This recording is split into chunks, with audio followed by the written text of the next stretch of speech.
Madam Clerk, would you call the roll?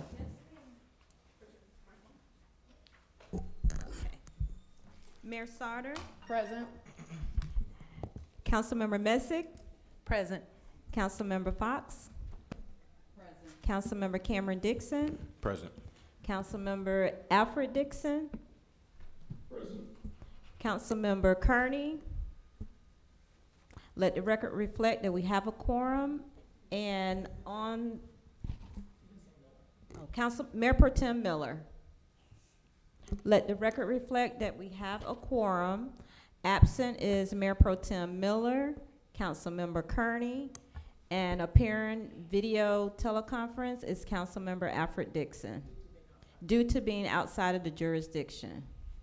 Thank you so very much for your time, for doing that. Council, we have an agenda before us. Are there any amendments to the agenda? If not, I'll entertain a motion to approve and adopt the agenda as provided. So made. Second. Oh. There's been a motion made, it's been properly second. I can open up for discussion. Councilman Alfred Dixon, you have discussion? Yes, I just need to, whoever made the motion, if they can amend that motion to remove the memorandum of understanding for Georgia Power Company. Just for Georgia Power, keep the remaining ones? Correct. We have a meeting, this upcoming Friday, and we'll be able to flush out some things and bring it back before you all. Thank you so very much. Councilwoman Fox, are you willing to amend your agenda to include the removal of Georgia Power under old business item C? Yes, Madam Mayor. Still appropriately second. Yes. All in favor? Aye. Any opposition? Thank you so very much. This time I have no mayor's presentation. I don't think so. There's no regular presentations. At this time, were there any people signed in for public comment? I did not receive a public comment. At this time, let the record reflect we have no public comment. We'll move to old business, Madam Chair. Old business A, council to consider nominations to the Ethics Board. Madam Clerk, I would like to interject before we move to the Ethics Board. Madam Pro Tem is in attendance today. Okay. You're here.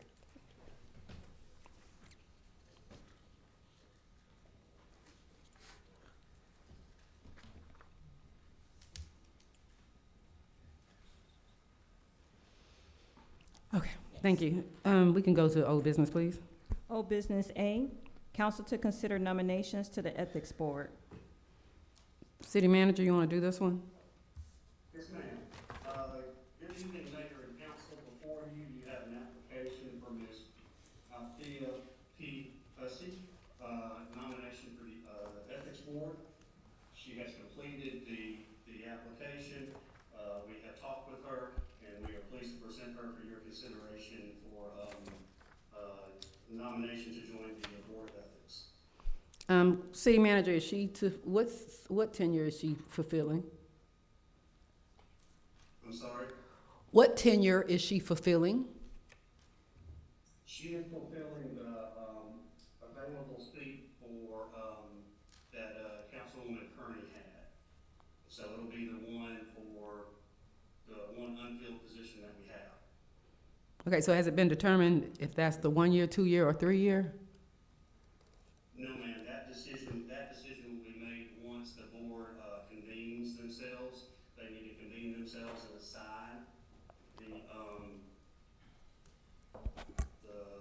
the terms, and then she will be part of that decision.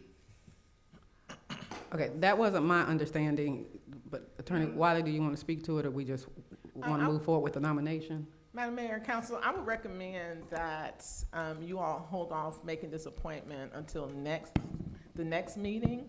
That way, the Ethics Board can convene, assign the terms, and then there will be clarity as to which term this applicant will fill. So if we could pull this to next week, and I know the Ethics, Madam Mayor, if you want to speak on the Ethics Board meeting that it's going to be held, and hopefully it'll be held before your meeting next week. Attorney Wiley, let me ask you this. I don't like to use the word illegal. If we were to approve her and appoint her, would that be unlawful to still allow, it's here, she's here. Well, I know we were supposed to have that determined prior. If Is you'll there- recall, Madam Mayor, when Yeah. I did a memo to the board to council, and I explained that because there was never a initial convening of the ethics committee, that we don't know whose term, who holds what term, and we don't know as a matter of fact what if Councilwoman Kearney's term seat is actually vacated. The initial meeting of the ethics committee needs to convene, and those existing members need to assign the terms to themselves and to Councilwoman Kearney's vacated seat. We assume, and will be recommended that they assume they assign the 1-year term, but that has not happened. So it would be premature for this body to appoint someone before the ethics committee does its own work and assigns the terms to each other. So it's my recommendation that you do not do this evening. You wait until after the ethics committee convenes, assigns the staggered terms, and then this body will know for certain which term you are appointing. Ms. Hussey, too. Okay, and also, Mayor, yeah, I see, Councilwoman Messick, but in that vein, we don't have a ethics meeting tomorrow, so, and I don't know if we'll be able to, just want to share that information, I don't know if we'll be able to convene one before next Monday. Yeah. Go ahead, I just want to include that, go ahead, Councilwoman Messick. thank you. My question was, I wanted to be sure that we've reached out to the other 2 members that are already on the Ethics Committee to ensure that they are still willing to serve and that that's been confirmed. Yes, that's been confirmed, and they were in place to attend the meeting on tomorrow, so they have Wonderful. both confirmed. Okay. And they have been notified that we're not meeting tomorrow? Okay. There was a legal notice defect, and so we'll have to legally and properly advertise the meeting in order for them to convene. Okay. And my other, just for confirmation, because it's been a while, Ms. Hussey will be someone that we can consider for appointment as a council, because did the rules change? No, The mayor so- gets one person that she appoints, the council appoints 2 people, so this would be the second appointment by the council, is that correct? Correct. So it's actually you all's nomination, and I assume that city manager has spoke with you all, because my nomination is still present, so I wouldn't Okay. be allowed to have another one. Okay, that's Are fine. y'all okay with this one? Um, Okay, that's what I thought he absolutely, had spoke. Absolutely. I'm fine with it too. Yes, Councilman Alfred Dixon? No, I was saying, I'm fine with this recommendation as well. I appreciate her willingness to step up. Okay. I was gonna say the exact same thing. So I know Ms. Hussey is here with us, so there is no problem with the application. It's just a procedural flaw, and soon as we get that, it will, everything else cleared. So thank you so much for your time, and Ms. Yvette will be in contact with you. And if it's on next week's agenda, I'll make sure that you are notified. But thank you so much for coming. If you want to be dismissed now, you're more than welcome to. Okay, we appreciate your time. Mayor, Yes. I do have one more question. Yes. Our prior to, maybe at next meeting, our prior 2 members, I don't believe were ever officially sworn in. So They were? I don't believe they were. Yeah, they were. Mr., I swore him in. Yes, Judge Woods, if I'm not But mistaken. I thought, I swore him in at another, I think at a court date. Yes, and Judge Wood did Larry. Yeah, at another Swearing time. in, Yeah, he did. yes. So only one was, I think Arlene was here, and then we swore in Mr. Jones. Was it a court date or something? It was on a court date. It was on a court date. We swore him in. Okay, so it wasn't at a meeting, so that's why. Mm-hmm. No, no. That's why I missed it. No, Okay. thank you. Just wanting to be sure. Thank you. Yes, we double checked on that. Councilwoman Fox? I know, Councilwoman Kearney, she's absent, but I know she wanted to, oh, I'm sorry. Sorry, Councilwoman Kearney's absent, but I wanted to make sure in her absence, they're vetted, so that means that they have been, Yeah, he clearly said- background, We all of have that. done, we have Okay, done all of gotcha. that, yes. Okay, Before we double checked it before we made it here, twice. So thank you so much. thank you. All right, next on the agenda? Item B, under old business, council to discuss Lee Street Park water fountain update.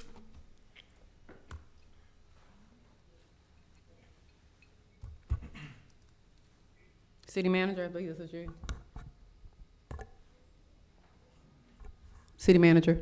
About that, Mayor, trying to improve the audio on this end. So, yes, for the Lee Street Fountains Council, we have been working on those over the last, couple of weeks since our last meeting. We have 2 functional water fountains out fountain number one in the market area is operational. We do have a leak up underneath the structure, however. The second water fountain next to the amphitheater area is also partially functional. Part of it is not, but the main part of it is. And then for fountain number three, beside the basketball and tennis courts, we have worked with the school system and the water authority to identify whose meter it is. It does belong to the school system, and Marcus has ordered the specialty part that is needed to fix it. It has a particular kind of air valve. We had to have the part special made, and so it was in assembly process last time I talked with him. He also has a leak detection company that has come out. I don't know the results of that visit yet, but they have come out. They either will identify the leaks or go ahead and repair them. So at the end of the day, we've got 2 of the 3 functional, the part on the way for the 3rd, and we will also take care of the leaks coming up in all of them. Thank you, Senator Manager. I do want to read, the part that's not operable is the doggy bowl. And what I've advised Market is, let's get the older ones operable. We'll look at our SPOS funding, and then we'll replace the whole water fountain, but it didn't make sense to get brand-new water fountains that had significant underground repairs. So once we get that done, then I will bring before you an invoice for 3 brand-new water fountains with the water bottle refill. City Manager, do you have a projected date for completion of all of this? Last I talked with Marcus, it should be in the next 7 to 10 days, but with his absence tonight, I'm gonna have to defer to him. Yes, you spoke with them. Okay, that's what I thought. Yeah, Mayor Pro Tem, please. I'm just going to agree with City Manager. I spoke to Mr. Hurd today, and one of the parts ended up coming in, and so your timeline is correct. It should be within the next 7 to 10, 2 weeks at most, and all of the water fountains will be working. Correct. And then by September, Council, I'll bring before you invoices for the new fountains. That's all. Did you have anything? Okay. Thank you so much.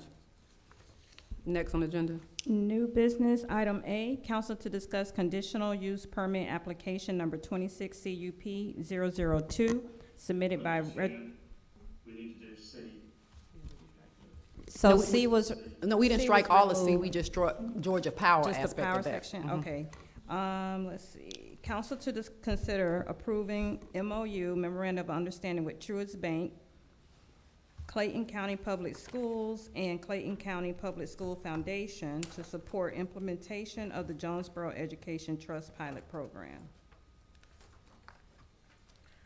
If you all don't mind, we can address those individually. Councilman Alfred Dixon, are you okay with that? Starting with, I believe Truist was the first one? Truist was the first one, or you want to, are they the same, Madam Mayor, I mean, Attorney Wiley? we just discovered during the meeting, all of them have essentially the same terms, each of them. It was just discovered, just through inadvertence, only 1 of the 4 made it into your packets, even though they were all there. But you guys were traveling, including the clerk from Savannah. I think it got missed inadvertently, certainly not intentionally. And each of those, as memorandum, was reviewed in the context of the approved agreement that you all approved at your last regular meeting. And so we used that format, and Councilman Alfred Dixon, I'm not gonna speak for him, he worked really hard. He got these things together.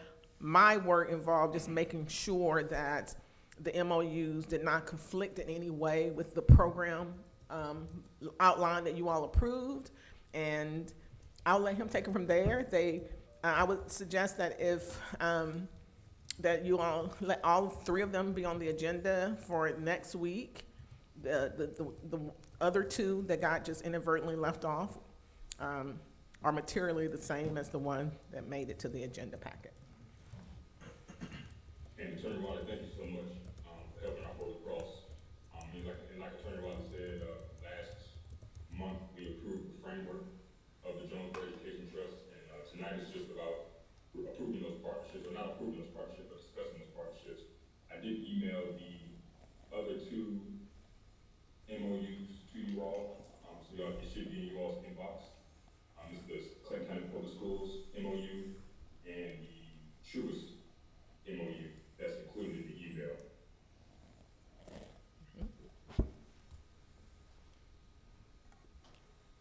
And you all will recall, Madam Mayor, that the goal was to have the program framework established first by the city.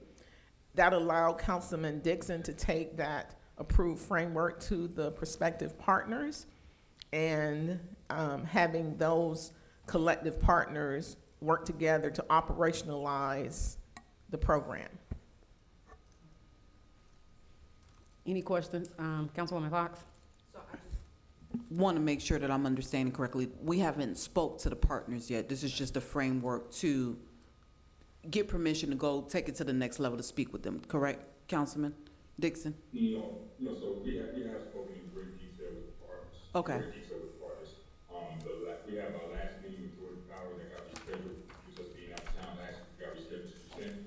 So before I bring forth the Georgia Power, MOU, I just wanted to make sure that we're on the same page, but as far as Truist Bank, Lafayette County Public Schools, we've been in conversation since the beginning of time. And, each of the, parties have the MOU, and they are aware of this meeting tonight. Attorney Wiley, once we are approval, then I am to sign at that particular point, and then it just goes to the respective parties. I just want to, or no? Yes, I'm hoping that, Madam Mayor, that between now and next week, with Councilman Alfred Dixon's push and his continued effort in this, that we'll have, if there are any tweaks to anything, that they will let us know by then, Okay. by next week, and then we'll know by next Monday evening, if they were good, or if there's some changes that need to be made before y'all formally vote. But this is just to give you all the overall picture, and then to get it ready for next week's approval. Councilwoman Messick. Thank you. So I did have a few questions concerning this, but would it be the pleasure of the mayor and the council that we do a collaborative email? No, I think while he's here, because we want to make sure that we can Get this push it moving. out on Okay. Monday. Are you okay with that, entertaining questions? I feel like we should, if you're all okay with that. Okay, that sounds good. So some of the questions I had, Councilman Dixon, was concerning expenditures. Now, the only MOU that I received was the one between us and the foundation. Okay, so my questions are going to pertain to that specific MOU. I see where you just did send the others, and I'm excited about that, and I look forward to reviewing those. My questions are on the expenditures. Who's going to approve? I see where you've got the framework for expenditures and a way for them to pass through the city for approval, but who will be reaching out to get these things approved, and who will ultimately approve these expenditures that are listed? There were several items, A through I, that mentioned specific things funds that will be spending on the students, but I didn't see an item that specified the money that was actually going into the accounts. And I don't want us to get into a program where we're collecting 100%, but only 10% goes to the kids, and we're spending 90% on the structure. Well, we don't want to do that. So I wanted to see if if the council, maybe you have a plan already in your mind or in place that I've missed, of where we can put a cap on administrative cost to be sure that the students are benefiting the most, that the majority of the money should be going into the kids' account, not into the programs that are supporting the program. Okay, and I want to make sure I clarify, and Attorney Wiley, I thought based on A, and maybe I misinterpreted, the foundation may receive, hold, and administer. So are they not the keeper of the account and not us now? Correct. So, and I think, I think you were looking to Councilwoman Messick's, I think she was on page 21, 8A. I think she's on Number 20. 8A through I, program incentives. I'm not sure where you were, and Madam Mayor. I think she was on, no, page 20 for us up under She was on financial 20. management and oversight. Okay, so all the funds, the Truist will be, the bank will hold the funds. The city will not be holding the funds. The funds will be owned by the parents, subject to the rules of the foundation and the bank. The city is just going to help coordinate everything, but the city is not going to be involved in any manner with directing the funds, getting the funds, making sure the funds go out. That's all going to be handled collaboratively by either the bank and the parents who own the account on behalf of their children, and the foundation. They will be the ones dealing with that. As far as what the administrative costs will be, Councilwoman Messick, very good question, but that will be something the foundation, someone's gonna have to have a fee for administering this program. I'm not sure if the bank is going to waive it, but that's going to be in the paperwork between the parent and the bank. I think that's how I see it, Councilman Dixon. Not sure if you want to add to that, if I'm incorrect in my assumption. But the city won't have any role in that. We cleaned up the program, from March to make it to where the parents, open up the accounts for their children, to make it clear for the city of Jonesboro for all partners involved. So you hit spot on, Attorney Pop. Councilwoman Messick, does that kind of clarify for you? It does not, I'm sorry. Okay. So my question is still, as Attorney Wiley pointed out, someone's going to have to be the administrator over these accounts. It looks like through the MOU I was able to review, it will be the foundation. But there's no names in the paperwork I noticed either. We kind of need, I would like to see the people's names added that are ready to go into this agreement with us. They're blank. Everything's blank. So we need to see who's been spoken with. You mean the foundation, the signature lines are blank? From each Yes. of the four entities, Yes. we should be able to see who we're speaking with at Georgia Power, who we're speaking with through the foundation, who we're speaking with through the Board of Education. We should be able to see these. I've been copied on emails, so Councilman Dixon has been involved with the players, the major players. We left the signatures lines blank because I don't know when this document is going to these entities, so they'll tell us who the proper signatory authority is, and so hopefully by next week we'll have that information. But certainly, I've been copied on the emails. He has been dealing with the heavy hitters in these institutions, and so this is not something that is being done at a low level. He's really been dealing with people at the top levels of these organizations. I don't know who the names are, but we certainly will have that beforehand. Hopefully, we'll have it beforehand, before next week. If not, Councilman Dixon, let's make a point to get who those names are to answer Councilwoman Messick's great question. And we'll get names, but also I like the fact that it clearly spells out the capacity of that person. So if it changes or anything like that, the executive director and the board chair. So those entities may change. Like we run into a lot of stuff now that has like names from way back. So it outlines the person's role. So anyone other than the executive director cannot. Anyone other than, or it says and or board chair for the Public Schools Foundation. And I would like to see that for the, what I would like to see is the actual inclusion of the JET Foundation, the 5013C. Where is that kind of, it's not in here? It doesn't need to be in here? We haven't gotten there, Councilman Dixon. We haven't used the JET Foundation as part of this yet. So that maybe they'll be a future partner, but as of now, they're not a current partner. Okay, so, and I just want to be clear that found the Jones, what is it called? The Jonesboro Jet Foundation 5013C, there is one. I would like to see. It's the Jonesboro Youth City Government Foundation. So there's a Jonesboro Youth City Government Foundation? That's set up, but they are not included in this JET program, Oh. partnership proposal as of right now. Okay, I thought this is just my misunderstanding. I thought they were created to support this program. That was not the case? You said you thought the Jonesboro Youth Initially, when we had the conversation about the Jonesboro Youth City Government Foundation, I thought it was created for the purposes of supporting JET. Not solely JET, it's youth programming in general.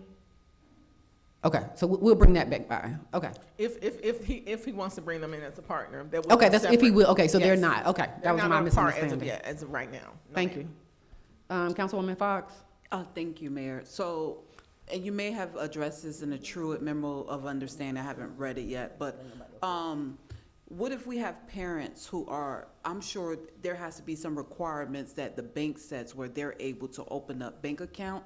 Is that a process that might be waived for those children who wants to participate, but parents due to, circumstances are not qualified, like to have the bank accounts? Is that something that the program will, have you all thought about that process when it comes to the bank, or is that something that's going to possibly be included in the memo of understanding of how that will be handled? Are you speaking in regards to how the accounts will be opened? I'm speaking to the process of the requirements. Who will set the requirements? Because Truist, I'm sure, will have their set of standards on what documents and requirements they will need in order to set up a bank account. Right? Because we don't know where they, Well, I guess it's, no, I'm sorry, Councilwoman. no, go ahead. Fox. Do you understand the question? Yeah, I understand your question. I guess like in an attempt to make it clear, originally we were going to open up, 26 accounts and, be the overseer of those accounts, but to make it cleaner, we decided to have the parents who decided to opt into this program, one of the requirements for the parents to be in this program is that they would need to go to a banking institution of their choice and open up a deposit on savings account for their child. Okay, so the responsibility, it sounds like, will fall on the parent to make sure they're qualified. Yes. Is that something legally we need to outline? We have, when you look at the Truist MOU, you'll see that one of the bank responsibilities is that Truist will provide volunteer bankers, financial professionals, and community engagement staff to support approved JET activities. So I believe that the bank is there's going to be some philanthropic aspect of this, and to help, maybe if someone doesn't qualify, they can help them overcome whatever barrier that would prevent that parent from qualifying. Maybe there may be less stringent rules under this program. I don't know, but that's something that we'll work out with Truist as they develop the program. But they've already, based on what we have here, they are seemingly willing to provide volunteer financial professionals to help. I wanted to add, and I don't want to get into the weeds with this, but Councilman Alfred Dixon, you just said something that kind of raised the red flag. You said they can go to the banking institutions of their choice. Correct. So, this is, via conversation with Mr. Charles Moon from Truist Bank. It's, trying to make it cleaner. There may be a family that banks at Bank of America. There may be a family that banks another bank. So not trying to tie their hands, make it say, hey, you got to open up a deposit and savings account at Truist Bank, but we just need you to have a deposit and savings account for your child.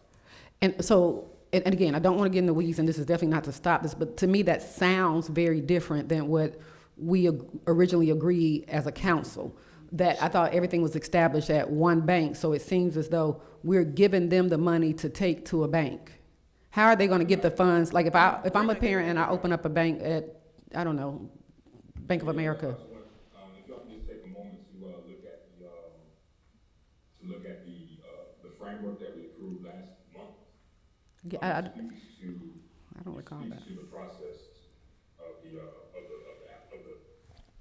And I'll go back and review it, but the previous framework does say that each family can go to a bank of their choice.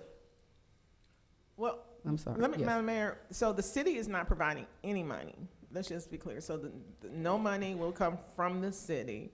It's going to be raised, it's going to be donated, and it's going to be managed by the bank. Truist Bank is the non-exclusive financial partner. We did not make them the exclusive financial partner. So Truist will be the official financial partner, and that's, but if someone has another bank and they want to voluntarily participate in this program, then maybe there will be another partnership coming on. But Truist is not the exclusive financial institution, and we were purposeful to not say non-exclusive, because we're not trying to force someone to bank at Truist, but they certainly are the official partner with this JET program. Okay, my memory just seemed a little different, but that's fine. Councilman Fox, well, whoever wants to go first. Yeah, so, Attorney Wilder, I think you answered it. So technically, then I'm not gonna say we shouldn't have parents that have problems setting up a bank account, especially if they already have an established one. My question is, would it be wise or necessary to even establish, that would be too much, MOUs with these other banks as well, possibly? Are we able to grow that list? We only have one right now, and I Okay. think one is good, even to have an official partner. To have at this point, this is good. Yeah. And maybe, hopefully, everyone will be part of this one. We just didn't want to be in a position of saying you had to do it. I think Truist didn't want to be in that position either, because obviously these are volunteer.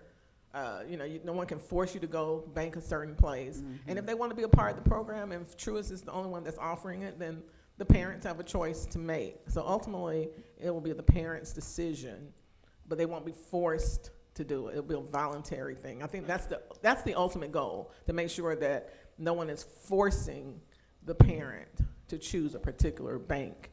But this is our official partner, so they should, we hope they will, but they won't be forced to do so.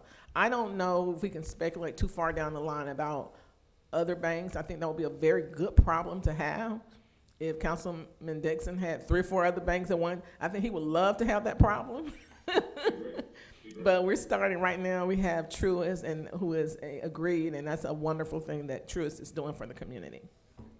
All right, Councilwoman Messick. Thank you. So kind of keying off what you said, Councilwoman Fox, there's a concern there that if, going back to a few minutes ago, some people struggle to qualify to open a bank account. Not everyone has a banking account. So if we have a student that's in that position and their family's struggling and they're not qualifying to open a bank account, does that mean they will not qualify for the program? So you all remember this council was very, very clear that it did not want to get into that aspect of the programming. Y'all wanted to stay clear of the money, of the banking rules and regulations. And so Councilman Dixon was very careful. We recrafted, he did a very good job, and we recrafted to steer us away from that. So that's going to be a part of the private banking rules with our partner banks. And the city doesn't have any say-so in this.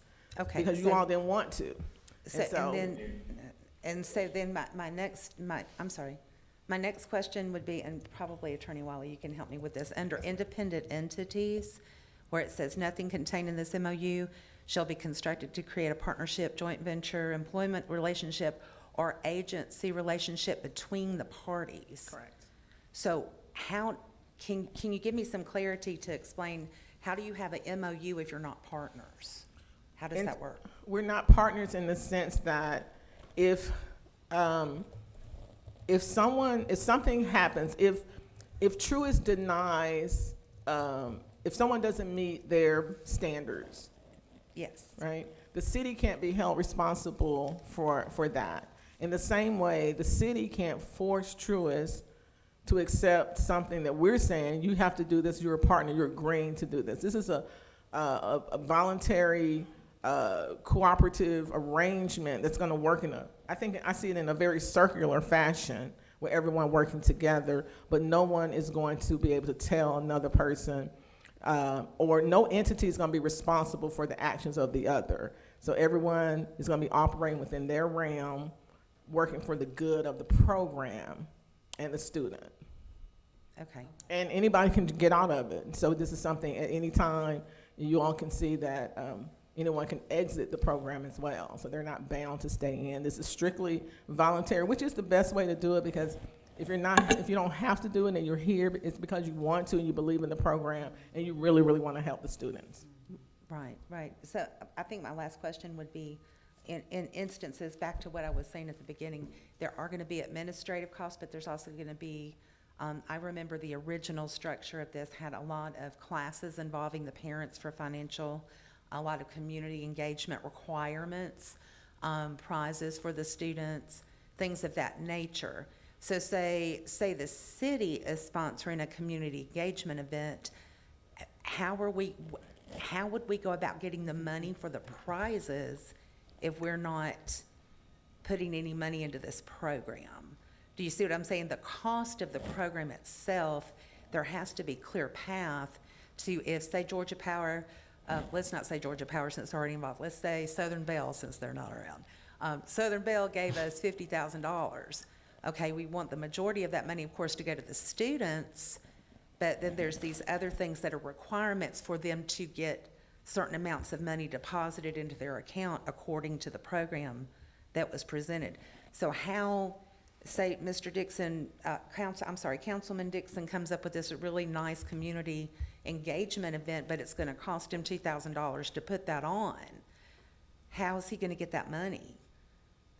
We need to see, in the MOUs, we need to see a pathway for administration, and I'd kinda like to see some insurance, like I said, that we're not administrating more than we're giving to the students. The majority of this money, I want to support this program. I think anything for the kids is worth supporting, but I want to be sure they're getting the majority of the money.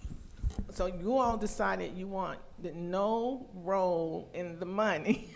So we can't either, we have to decide, do we want to do we want to be involved in the money? I don't recommend we do. Y'all made a really concerted decision.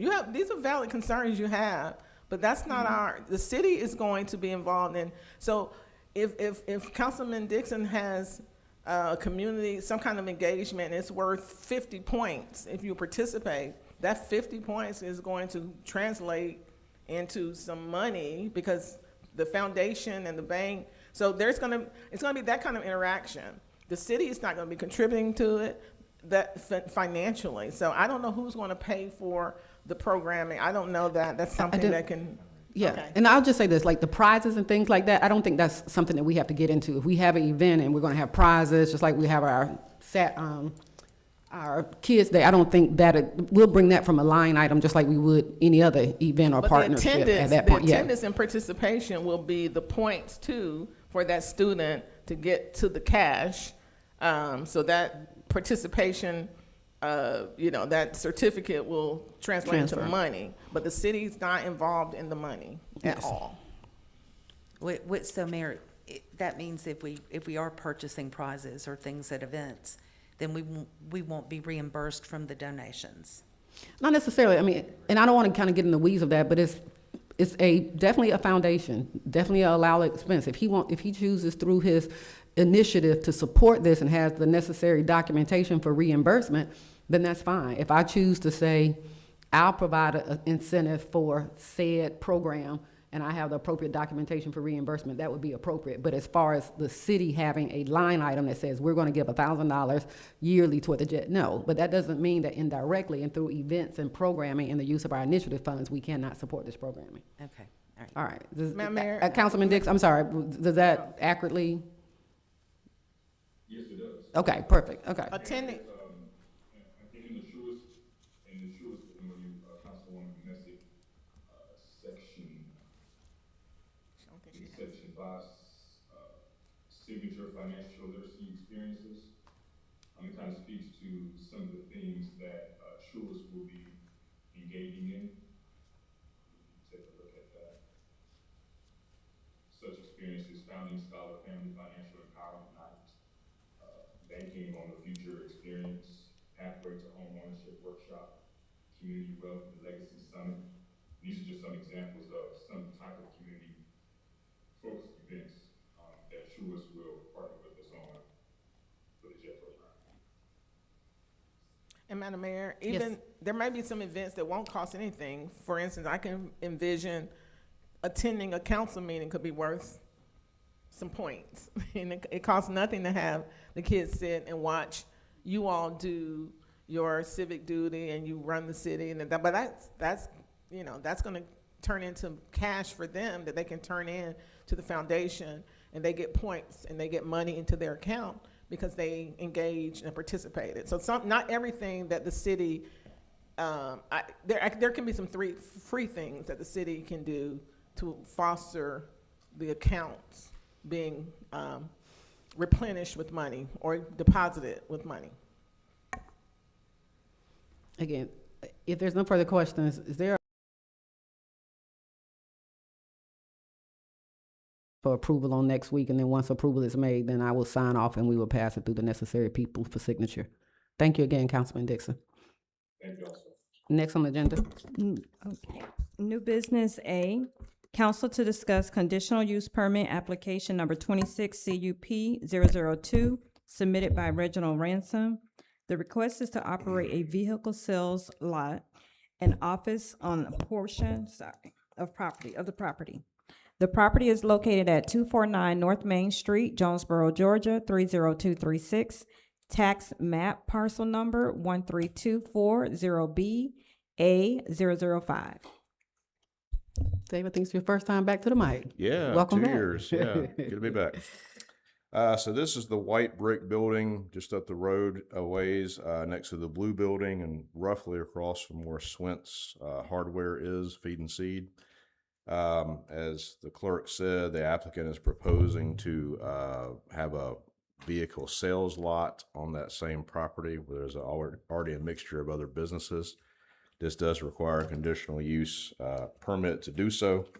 So that's why he's here. I don't think he's here. No, he's not. I think he's going to be at the public hearing next week. Just for some context, there is a existing auto sales business, Hardin's, about a half mile up the road. In terms of the future land use map, it calls for office, institutional, commercial, retail in this area. I'll leave it up to you whether auto sales are a retail establishment or not. I don't happen to think they are. It's more of a shopping thing that's intended for the future, not this. Some of the, with every conditional use permit, you have certain conditions that have to be met. These are in your staff report, but I'll read them out. Number one, the primary use of the property shall be retail sales of vehicles. This is actually not going to be the case. It will not be met for this property, as is, it has a gas station convenience store already on it, as well as it used to have, until recently, a Philly steak and cheese restaurant. But other places are in there as well, other suites for other commercial businesses. So this would obviously not be the only use for that property. Number two, all vehicle servicing shall be performed in an entirely enclosed structure. He did not specify that any vehicles are going to be serviced or repaired, so that's not really an issue here. No vehicles that are in a state of disrepair shall be displayed. He would have just vehicles that could be rode off the lot and not in a state of disrepair, so that's not really an issue. Number four, automotive repair shall be operated only as an accessory to a new car dealership. Again, no vehicle repair. Number five, no outdoor storage of parts, materials, or equipment shall be permitted. That should not be a problem if it's just cars for sale that are operational. However, that first requirement, as I said before, cannot be met. This would not be the primary use of the property. Which leads me to my second concern, parking and circulation on this lot. If you've been out there, you know there's, like I said, a gas station convenience store there. There's a couple other businesses that have been there. It's very close to the blue building right next door. Where he's proposing to have the cars is on the very end, closest to the blue building. The cars will be parked over on that side. There is some concrete over there, but it's not really marked well. It's not striped.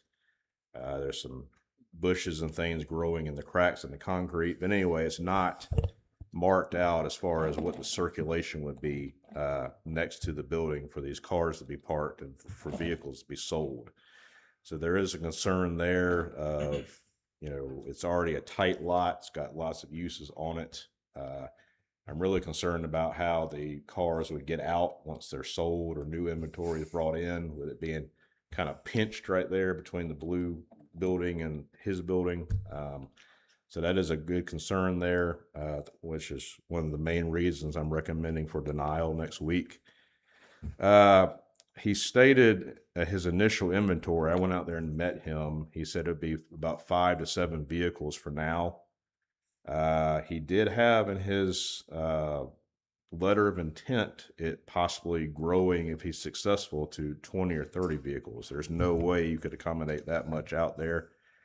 5 to 7 might be doable, but again, you have the traffic circulation problem out there, which is still a concern, no matter how many vehicles you have out there. So based on not meeting the criteria of it being the only use on the property, and then the traffic circulation parking concerns for the cars to be sold, staff is recommending this for denial next week.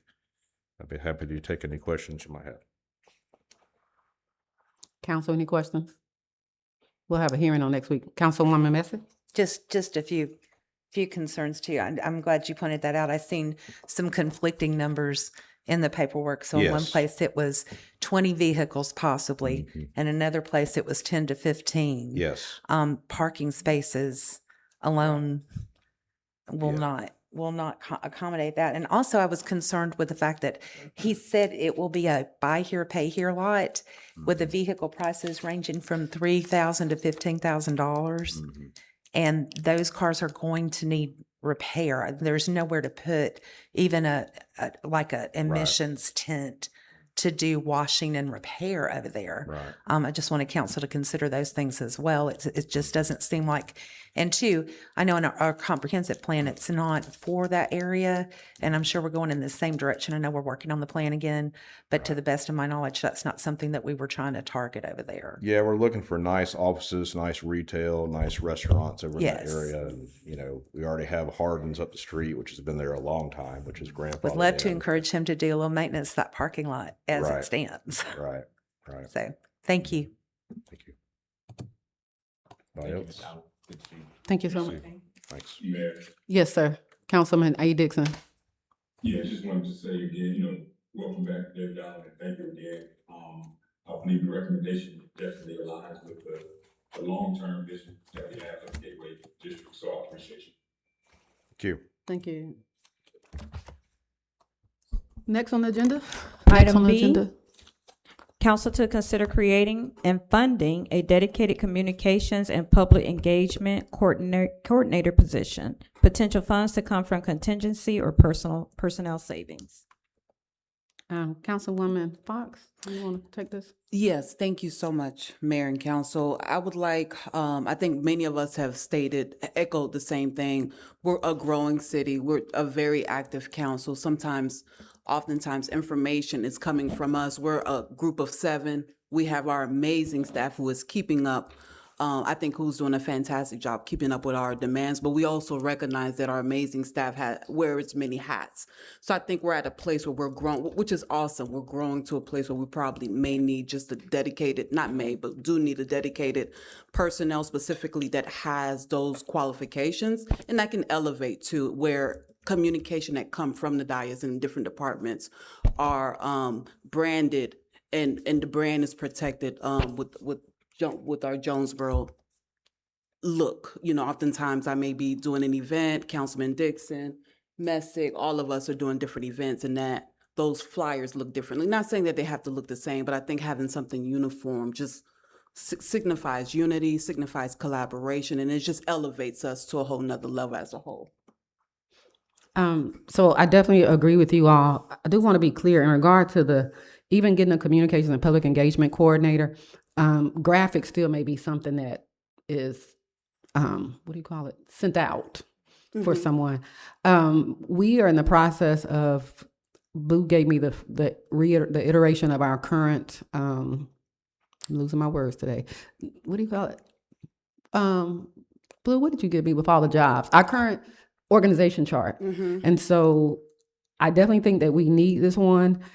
The salary would have to be somewhere between 60 to 85,000, depending on how we write the job description. So we can move forward with writing the job description. I would want to ask council, since we're in the process collectively as a council, it'll be brought to you. I wouldn't say redesigning our org chart, but making sure that all positions fit somewhere nicely. Would you all entertain a contractual agreement position that we can put an RFP out for the remainder of the year, and then January 1st, we intervene with this? Because right now the position would just kind of be hanging out there and not up under umbrella. Just a thought for conversation. Because we would have to, 1, get a job description, and then 2, put it out there and determine the salary. It's not a problem with us funding it, but I want to be very clear on what this person's job is and be there. Did you get you? Because I don't think you gave us a job description. I started looking No, for so there is some. one attached. I do see one attached. I don't see it in my book. Yeah, I see, it let in me your see, book? position Oh, I'm title sorry. marketing, communication specialist. So yeah, there is one attached, definitely. I'm okay with contracting it out with the same criteria because like we have our newsletter released. We just have things that are still ongoing that cannot pause. Yeah, I don't think there's any argument in this. This is Yeah. well overdue. Yeah. So we will move, city manager will be tasked with either RFP and or posting the job description and seeing what we get. If we can get someone now, fine, but I kind of wanted us to get to our retreat and really solidify a org chart and this have a place. Okay. So we will, I want to make sure we're clear on next steps for this. Attorney White, would it be a RFQ if we wanted to look at proposals for this? So we're gonna, the consensus is, or the agreement is to have a contract position as opposed to an W-2 employee? That would be my recommendation until the end of the year or until we agree on a finalized org chart. That was my recommendation, because right now, I don't know where it would go up under. And I also believe that next year, one of my consideration was a community liaison. I don't know if that's this person too, but like to help us with our initiatives, because to your point, all of us have community initiatives that you could, I'm sure Mayor Pro Tem could agree that you could utilize some help on, and rather than task that out to executive assistants. So I don't know if that's this position, but I want to look at the org chart as a whole, but I don't want to delay on getting these services out to us now. The newsletter, the posting, staying with one particular vendor in regard to our graphics so that we do have some consistency. And I do think we can get that through, yeah, and I talked to some other cities at GMA, and a lot of them are doing that until they can get a position. Okay. Madam Mayor and Council, you don't have to do an RFQ. The city could advertise this contract position on its website, just as if it were a regular W-2 employee, except just will be a contract position. And you can take application the same way you would any other regular employment. So I don't think it has to go the procurement route. Perfect. And then we'll bring those applications back for review. And the other thing is, we've also talked about having a, what's the officer, Attorney Wiley, we always, a public information officer. And I don't know if this position could hold that too. So there are 3 buckets of work that we need, and I don't know what the best design is for that. Madam Mayor. A public informations officer.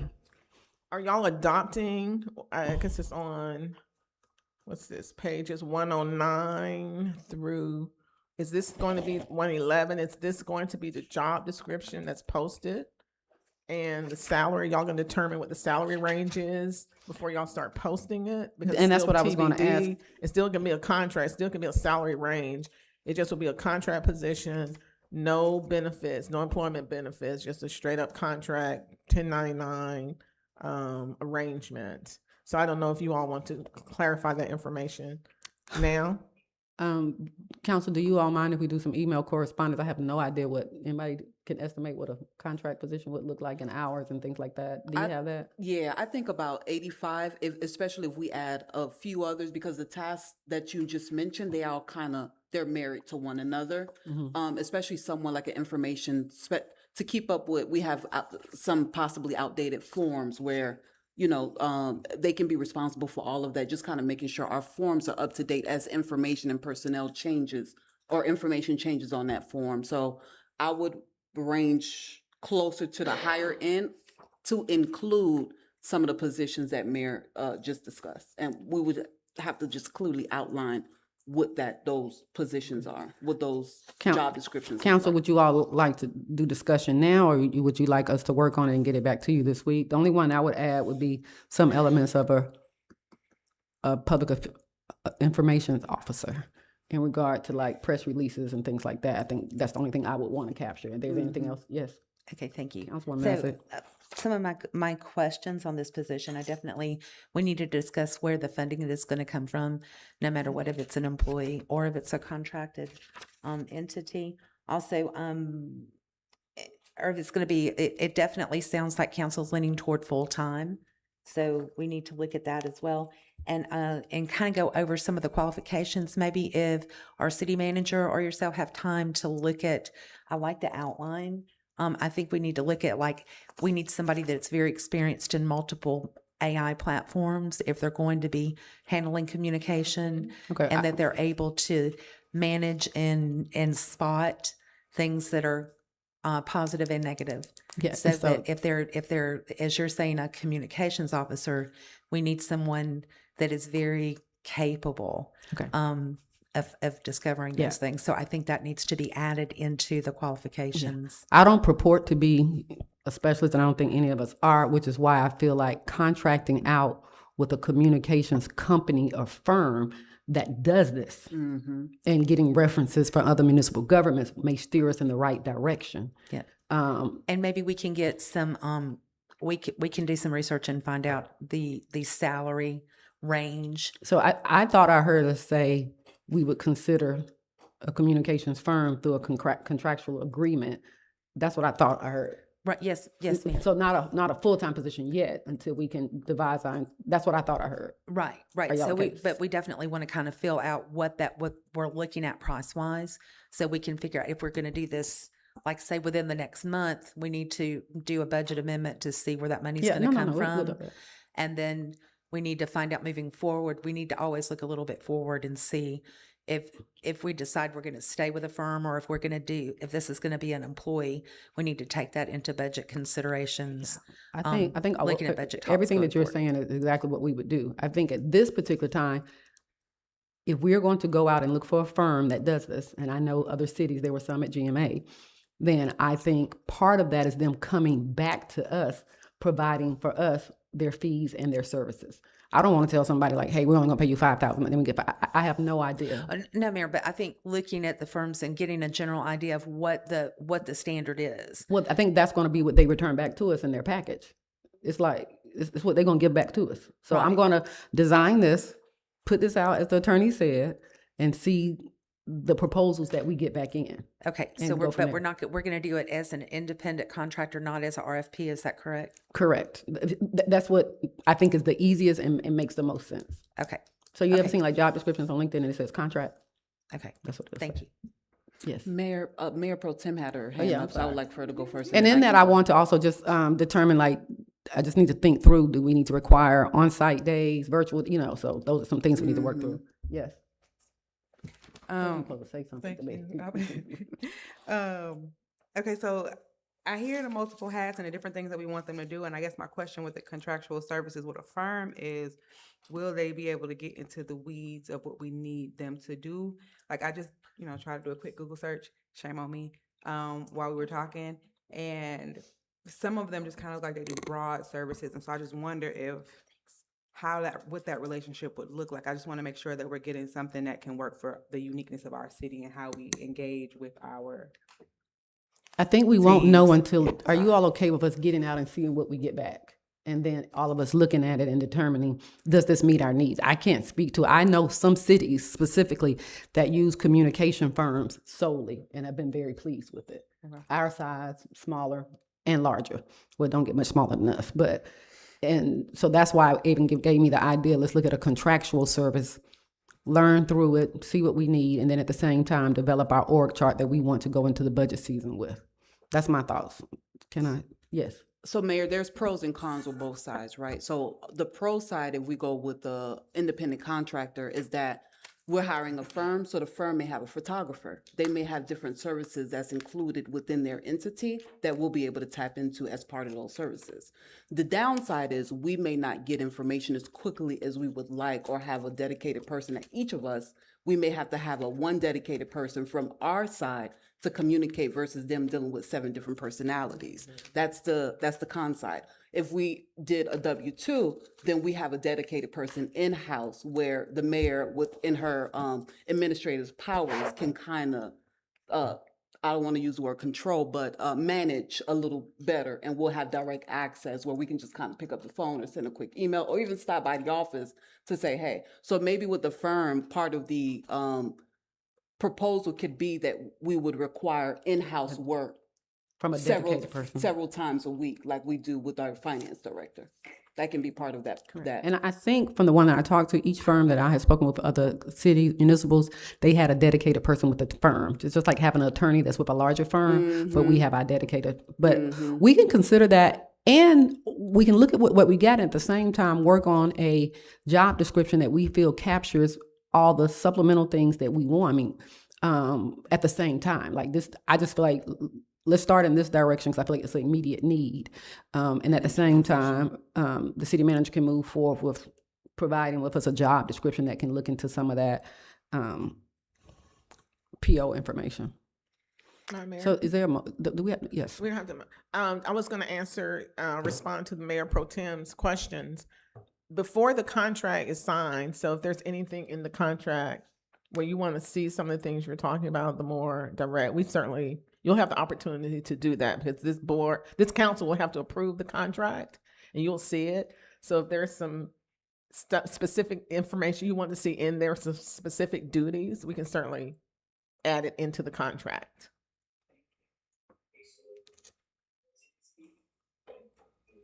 Is that somebody talking? So city manager, if you would move forward with providing a job description for us to put out for contract employment by next Monday, well, we'll give you 10 days to get that out on the website as a contract position. Let's open it for 2 weeks.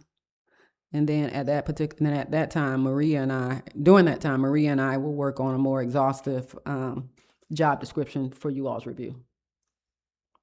And I'll look at some, and feel free to share. Feedback on the existing job description that we've got?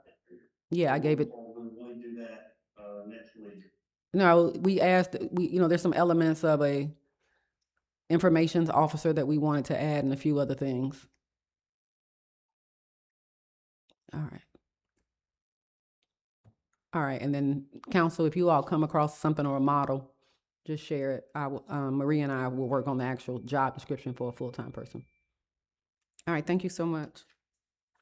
Letter C, council to consider adopting a resolution creating the City of Jonesboro Charter Review Committee to conduct a comprehensive review of the city charter and governmental structure. Thank you all so much, council. That came out of my office. I know we've been talking over the last few years. I think it's been about 2 years to do a charter review. After doing some research, the best way to go about this is actually to create a City of Jonesboro Charter Review Committee, to create a 7-member advisory board, provide all 7 members to be appointed by the mayor, including 3 persons selected by the mayor and 3 persons nominated by the city council, and 1 member of the local legislative delegation, that being the Clayton County delegation. And I would speak to the chair of the delegation and allow he or her to make that particular nomination. This process sometimes takes, 5 months, up to 5 to 6 months. We put 150 days with a final report in 270 days. We had always said that if there were changes to the charter, we would want it to coincide with the election, particularly if it changes the duties of the mayor, that it would coincide with a completely new term. So I'm recommending board approval. Is there any additions? I'm not sure if you all had a chance to look through it. Mayor, Yes. okay, I had a few questions. My first question was, training available that charters can get, especially our charter, it's a little confusing at times.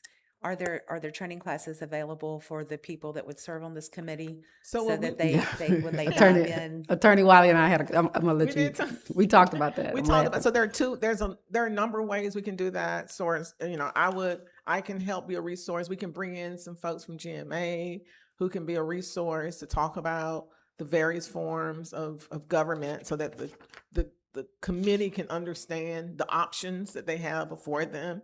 And so there will be significant, probably the first 2 or 3 meetings will be just sort of getting the committee acclimated to our charter. We'll have to compile, Madam Clerk and I, one of the things the mayor just recently talked to me about was she said, how many times has the Jonesboro Charter been revised over the years? I was like, that's a great question. I don't know. So there's a way we can find out. We can do some rolling up the sleeves and doing some work, compiling a list showing. I don't think it's been changed that many times. Maybe we know that the city manager ordinance was done in 2017 and 2019. 17. 2017. Thank you, Mr. City Manager. That was done 2017, and that was an attempt to change the charter. But we know that that created some conflicts, and some tensions that we want to have the committee work out to see if y'all want to continue with your strong mayor form of government, have a city council, strong city council form, strong city manager form. So there will be education first. I think they couldn't do their job if they were educated, because people don't walk around with this information in their back pocket. It's kind of wonky. If you're going to be on this committee, you're going to have to be, it's a little wonky. It's not going to be the most, it's going to be just walk sluggish, but you're going to have some people who are going to be committed to wanting to do this. Absolutely. So they're going to have to be committed, and it's their government. The theory being with the Charter Review Committee, people who are in the community, residents or invest in the community, it's their government ultimately, whether they want to see. And I think this will only be a recommending body, this committee, and when they complete their task, they present something to you all, the governing authority, for you all to yay, nay, modify, and then if you all decide to send it up to the legislators, you all can do that. So it'll only be a recommending body. It will not have any independent authority to do anything with respect to the chart. I like the idea of this being an advisory committee, and that I think that's very helpful. And also maybe getting, Mayor, I think you said maybe some GMA advisors in their first few meetings that can really help them understand the different forms of government, how we are, where things would get a little hazy in our charter, and the choices that they have. Also with some comparisons of cities our size, but not just our size, but our budget, because you have cities that are our size that have massive budgets. And then you have cities that have, that are huge, that have half our budget. Very good So point. I think looking over those things is important as well, when they're going through this. So, and I also think we need to look at it. It's not going to be cheap. So, but we need to consider trying to come up with a cap before okay, let's go to this point. And if we're needing funding past this, please come let the council know What so that funding? we can approve more funding so we can get the process finished. Well, there will be costs associated with having this committee, bringing people in. The training or- and stuff. Certainly, this will be a special project on my end. What that will be, you're going to have, I think in the fiscal impact, if you look at page 113, committee members, of course, will serve without compensation. Whether y'all want to feed them, because they're going to be here a while doing hard work, that's something y'all have to decide. The city's going to incur costs for court reporting and transcription, the public notices, copying, meeting materials, any other. There will be a cost, but I don't know what that is. And so I would defer to the city manager, city finance director on that. Well, no, we got to defer to you because we don't know how much you're going to charge. So I have asked also Attorney Wiley to kind of drive this so there's no like huge influence from us. I did want to add though, would you all object or agree with to include 4 hours each member? Because I don't want members to choose. I mean, to maintain, I feel like they should have to have the 4 hours worth of training. So I think when we talked about 4 hours, but it's almost like the DDA. If you're going to do this work and it's really important, I think it should be each member must complete 4 hours of scheduled training, and Attorney Wiley can determine what that training is. I don't know if we want to say 4 to 6. I don't think it'll be more than 6 hours of actual training before they do the work.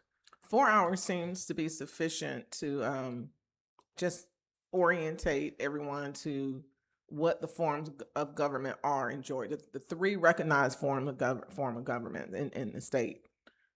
That should be sufficient. Yeah, and that just kind of does the layout of the land. And I'm not sure if GMA charges. I don't know if they do this for free. They probably don't. They're not going to do anything for free. No, So Well, there will be Mr. cost. McPherson, part of his member services, I don't know how in depth he will, but that's part of his job to come out and to serve in some capacity. Now he's not going to come for every meeting, but he comes to do that. And council is not. I'm not opposed to a small monetary compensation, like $50 or something for council. I mean, I don't know if they need gas or something like that. For a small monetary Like we could have like a $50 compensation or something very per minimal. meeting or No, just overall, overall. just gas, babysitting. I just saw on another one they did, but we don't have to. They pay them? Yes. Oh. Well, you know, some of the DDA members get paid too. So I saw that. Yes. But we don't have to. It's just a thought. Yeah. Well, that would be, Yes, Mayor, I Mayor would Pro love to talk with, I know Karen's not feeling well. I would love to talk with her about that to see what we would have to do. Because sometimes you got to jump through a lot of hoops just to do $50. So just to make sure that we can do it. We don't have to. It was a suggestion. In regard to the physical cost, do you all want to, I think Attorney Wiley, can you get back with us an estimate of the special cost for this? And I think 'cause that's the amount that would need to be approved. And then I feel like we can allocate a up to amount for the training. And if it exceeds that. I mean, we can do an up Yes, to ma'am. amount for So, you as yeah, well. We can, yes, we can do that. If y'all want to put this over for next week, and maybe we can have some questions. If you have any questions in the meantime, just email them, and maybe by next Monday, I'll have some costs. I Just don't to, have, we're I haven't thought we're not about gonna it hold at you to all. it, just to estimate. And I'll just to ask estimate. around what it will cost. But my role, I'm neutral. I'm Switzerland in this whole process. But my goal is to ensure that the committee has what it needs so it can give y'all the best product, and to make sure that the meetings are properly noticed and that we have everything done procedural wise. So that's where my expertise will be. I won't put my thumb on the scale on this on this topic. This is y'all's decision and the citizens' decision on what kind of government y'all want to have. Yes. Okay, so a few things. I'm on board with the paying for funding. I'm okay with talking to Ms. Karen about it, but I'm on board. I think this is gonna be, like we use the word dedicated, something that people are going to have to give a reasonable amount of time to, and I think compensation just shows that we appreciate that. I'm also into, when we talk about how much we're gonna pay for this, paying for food for them. If it's a long, late meeting, is including that in the budget for it. And then do we pay for the certified court reporter? Yes, ma'am. Okay, so all of that being included. I guess I had a question, and I don't want to use the word fairness, maybe I'll use like overlap. When it comes to in the positions, how do we ensure there's no overlaps? For example, what we have with the DDA, I know I recommended someone, and then we had 2 people that lived outside of the city and was like, oh no. And so how do we ensure that that doesn't happen with the members? So this was proposed, this membership, in there. what do we say for the membership? It's on, it It's like says 4 and 4. at least 4 of the 6 4 community members must be city residents, up to 2. Yes. Yeah, So up y'all to can, 2. you can play around with that. This is y'all's, these were just suggestions. If you want to play around with that more, if you want to, you can.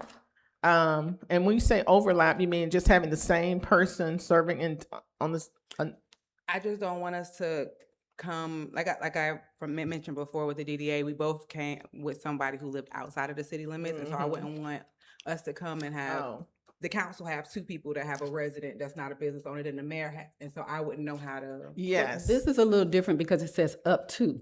So it doesn't mandate that we have to have non-business residents. Am I correct? Because it says, It's up to, 2. you're right. And So I think that y'all means- gonna have to talk to amongst each other Correct. probably, and So- email. And or, sort but up that to out. means we could have none. True. Or we could divide it and say, I can have 1 business owner and y'all can have 1 business owner. And then at least 4 of the 6 may be. So we might end up that 5 of them are community members and then only 1 is non-resident. So the up to gives us that flexibility to where I don't think we're gonna bump heads. Okay. I think if it said you have to have 2 businesses and you have to have such and such, then we would have to clearly make a demarcation in that. Okay. And then I think my last one, thank you for clarifying that. I think my last one as far as the training, I just think it will be beneficial to include like, if we have any information on the forethought, the reasoning why they chose this form of government, and then during the amendment changes or during the charter changes rather, why they chose to stay here, just so that they can have a full understanding when they make their decision. Why we chose this form of, Why, when it was crafted, we chose this form of government, and then why the charter was changed, if we can find it. oh, yeah, Why yeah, they I don't know why, decided to yeah, stay. that's a great question. It's the But teacher. now that working with you all, working for you all, I kind of understand, a lot has come to me, but Jonesboro is growing, which is a good, I think I had that conversation with a council person. It's growing. So I believe Jonesboro, when it was smaller, it's almost like a town probably. And the mayor could just run there. And so I think we're evolving, and I don't know if that's what it was in 2019. I'll go look at the minutes from 2019. That'll certainly be a part of the packet and see the meeting minutes, and maybe we can have some understanding of why in 2019 they decided to do the city manager form of government. And I mean, I heard anecdotal stories, but I don't know exactly what the precipitating reason was. You can assume Or to because add we're- the city manager. We didn't do a city manager form of government. Y'all did not. They did. We They did a added- city manager, added city manager, but that position, the duties, like I can see it in my head. It's on everything from D1 through 10 is the same duties that are ascribed to the mayor. So that's where that rub is. That's a conflict. And so we've been trying to harmonize that, so the committee will have the opportunity to make recommendations to y'all as to how to harmonize it, whether it should change. It's going to be a good interest. But thank you for that suggestion. I will get those 2019 minutes and see. Even before 29, anytime, even like, if we can find anything, the reason is from the beginning, like whenever we can find them. Okay. Just so they can just kind of understand the history and why we chose to have it. Again, I guess it's just a history teacher in me, but I just feel like it'll make you have a little bit more buy-in. You're a to history what we teacher? I didn't know have. that. That's what you taught? English and history. Okay. Okay. Just so they can just have a little bit of buy-in and understanding of the city and the I got it. background. Yeah, and I think going Might back have to to talk doing to that. some old timers here. Yeah, in the doing city. that Galileo search that we discussed to go back to see how many. I don't think, unless I want to stick to what the minutes reflect and not speculation. And so doing that historical dive, I think we'll capture as much as we can, hopefully. All righty. Yes, sir. Yes, ma'am. Thank you. So, also, I want us to, if we're going to rework the verbiage of how we're going to set this up, can we also include at their meetings, maybe at the end of each meeting, we can do public comment? So if they have, because they will be open meetings. So if public comes in after things are discussed, rather than at the beginning, let them share what they heard, what they liked and what they didn't like with the committee. I think that would be I a good think way for to the get purpose, the community to get them involved with the committee and to give the committee good feedback as they're building their report. I think initially they need to get their footing and determine at what point. I think bringing in community input too soon, because then it begins to get sway. I think this needs to be a collective group of citizens coming together. It's open forum, but I wouldn't personally agree to public comment. I think that begins to sway and take some of the neutrality out of it. I think when they give a recommendation to us and we present it, then we'll have time for public comment. Because remember, this is an advisory board. They're bringing something back to us. We don't have to accept it. But I need their input, because getting swayed by public comment that was not trained and have a full understanding of the work that they're doing. Well, That's just my So there thought. is in here, y'all look on page 128 in the draft, page 128, under I'm section almost there.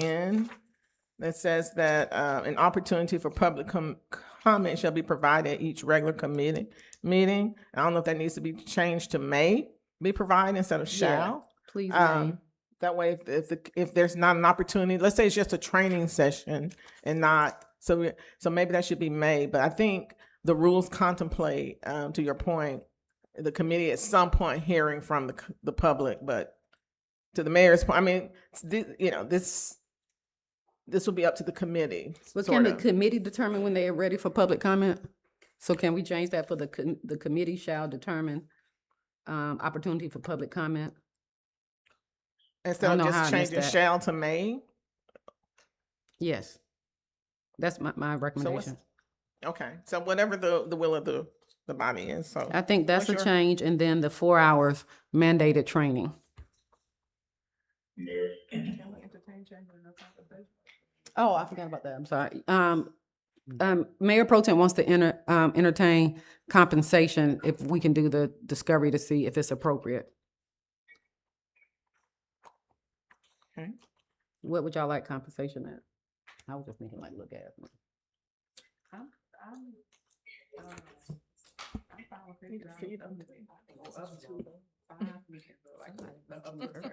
What about $100 for the whole thing? Yeah. $100 for the process. Mhm. Would that be included?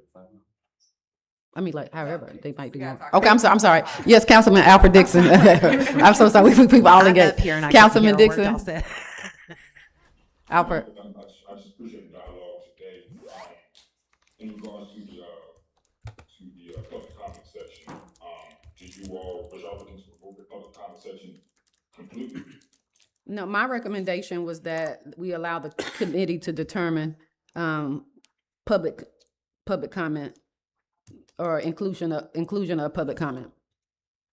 Okay. So it's not banned, but let them determine when they're ready to have public comment. And I'm okay with that. I think especially to Attorney Wiley's point, after training, they'll probably welcome it, but definitely not during training because they're going to have a lot to take Yeah. in at that point anyway. And they may want to just become comfortable with what they're doing, so. My goal, council, is to get the resolution signed next week, determine if you all want an application to go out, and then by the September meeting, bring forth all recommendations. And then then we can begin the convening. Councilwoman Fox? Thank you, Mayor. I'm good with compensation. I definitely think that they should be compensated because this is a little different than just serving on a committee. I also, are they able to serve on, like, let's say we have someone on DDA or ethics, can they also serve on this committee as well? I thought about that. I'm gonna defer to you all. I'm gonna defer to you all on that. I was feeling both ways. It couldn't really. What's your recommendation, Attorney Wiley? I think we discussed it briefly. I have seen in other communities, it's like the same group of people who are really engaged on everything. Yeah. So it depends on, I don't have, y'all know your community better than I do, so. Maybe we can, we can change it at any time. I just think that it may need to be separate because, to your point, we want it as unbiased as possible, as neutral as possible. You know what I mean? So, I'm okay with it being separated, but it's not like we have 1,000 volunteers We're either gonna go ready to find some. serve. We're gonna dig in. We're gonna find some. I'm committed to finding some.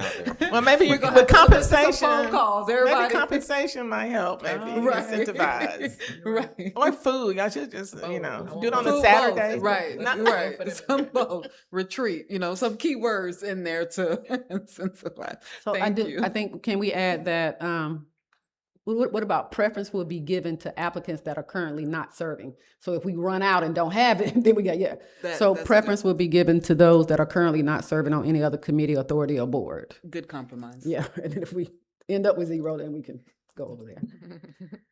Any other, so we have the 4-hour training, we have the compensation, we have the change in the public comment, and then we have the clause in regard to first preference will be given to those that are not serving on any authorities. And you tasked with coming back with a proposed budget for not to exceed, and if we get there, come back to this body for approval or not. Okay. And council, I would ask, just without Attorney Wiley's fees, that we consider up to $10,000. I think in anything that requires any procurement requirements, we'll follow that. And I think if we get past, I wouldn't imagine that training will cost more than that. I don't believe we'll utilize all of that, but I think that will cover the $600 fee. Well, actually, I don't know if we want to compensate our Clayton County delegation, so it could be $700. You think about food, and then I'm still thinking about $5,000 for 4-hour training, which is can be the high-end going rate. You think of about $800 to $1,200 per hour for some of these top trainers, but that's high. Yeah. So if, can I entertain a motion for, no? Madam Mayor, you want to just wait till next week, we make these changes? Oh, you want to put before that you in do there? your mo- Okay. Yeah. Okay, and then you'll 1,800. add the 10,000. I'll add all this in here that we talked about today, and then Okay. y'all can, Are Mayor, y'all I think, okay with- I think to approve 10,000 is it? a good number to start at, and then Yes. we can do a vote moving forward if they need more. And that doesn't include special projects fee for Attorney Wiley? Okay, Yeah. perfect. Yes. Does the 10,000 include the court recorder? Yes, it should. Okay. But I mean, again, if we push it, then we'll just come back. Okay. And Mayor, yeah, one more we'll make thing. sure we keep a budget, yes. Can we get, if Karen has time to do a budget amendment to show us where this money will come from, can we add that in next week as well? So that we can show Yes, Karen, a budget amendment, please, to show where this would come from. Mayor, council, yes. Okay, thank you. All right, thank you so much. If there's no further discussion, we'll go to the next agenda item. Next item D, council to consider directing the city attorney to review and revise the city employee grievance policy to establish clear, impartial, and consistent procedures for the reporting, review, and resolution of employee grievances.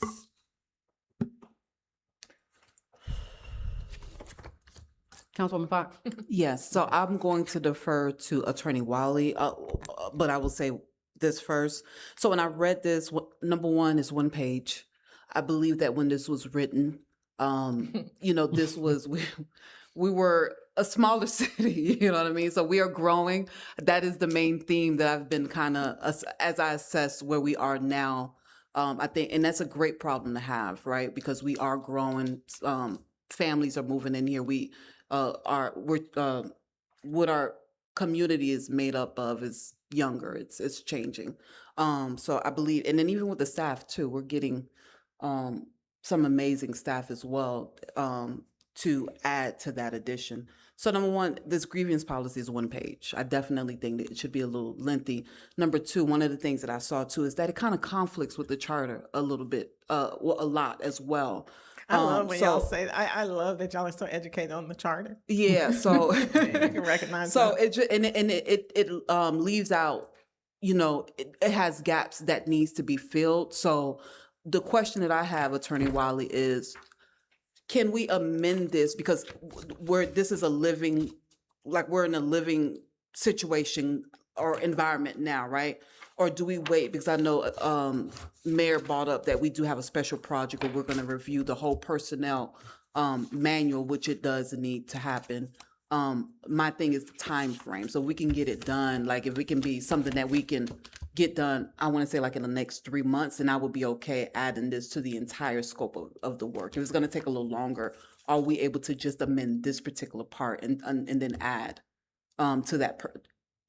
Add it to the new changes of the entire personnel policy. Yes, we could. If you want the immediate, the grievance process does need to be revised. And, I sent you all a confidential document telling you all, and I kind of told you what were the glaring items versus the things that were not so glaring. But this is one of those immediate things, just because you're right, it conflicts with the charter, some of this, and there's a lot of gaps here that need to get filled. So we can do this in terms of,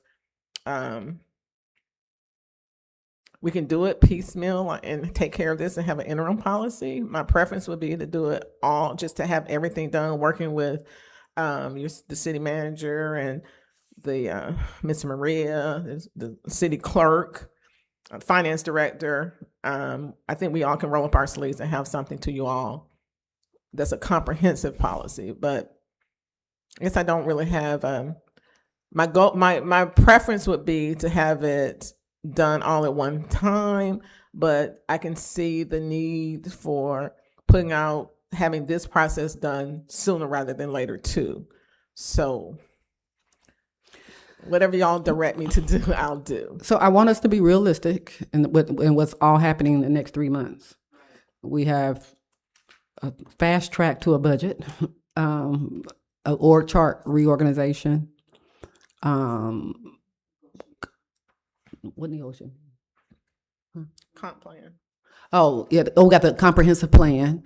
So although I do feel like it's important, I am not sure if we can do it and do it well. Now, with that being said, do we need to just pull out and look at this grievance policy? I wanted it all, but maybe we can neatly pull it out and then put it back in neatly to kind of just pull the slice out. But I don't think within the next 3 months, that's rest of July, August, September, October, that's just a lot. If it wasn't budget season, then I would probably be okay. Yes. So Mayor, I'm okay with definitely just doing a grievance policy because I don't want to rush the whole personnel piece of it. We can definitely, hopefully, tackle that by the end of the year, make it a priority the first of the year to tackle the entire entire policy. But right now, I definitely think immediately, the grievance policy should be tackled. I agree. City manager, you have that grievance policy to be tackled, and if you would give us a completion date on that, please, when we think how that, we'll work with Attorney Wiley to make sure that we get that ball up and running. I'm sorry, I didn't catch that. Work with Attorney Wiley so we can begin the process of just looking at the grievance and hopefully get that on our August or September. September, Attorney Wiley? That's 60 days? Yes, August or September. Would that be okay? Yeah, I may be September able to at have all of September it at the done by latest. then. Okay. Yeah, at the latest. You all said by August? September at the latest. September work session. Yes, ma'am. Mayor, Yes. I wanted to make sure my other counterparts didn't have anything that they wanted to add to that. My other governing body members. Everybody good? Yes, Council? You know you got to call me. I'm on board. I like the chunking of it to go ahead and handle the grievance procedures and policies. September the latest, but definitely, clerk, if we could just put, Madam Clerk, sorry, if we could just put on the agenda for August a check-in just to see where we are with it. Okay. Just because I just wanted to keep it on the, forefront of our brains. All right, thank you. Yes, Councilwoman Messert. I just wanted to say thank you for taking that on. Yes. And at least that little piece of the puzzle will Mhm. be, that'll be completed. So when we go into the rest of the policy, we can just say, this is done, moving on. That's right. That's right. One of the things I know we'll be recommending is that y'all have a dedicated, and so your org chart should dovetail nicely and be in the front page of your personnel manual. The org chart should be a part of that. And so.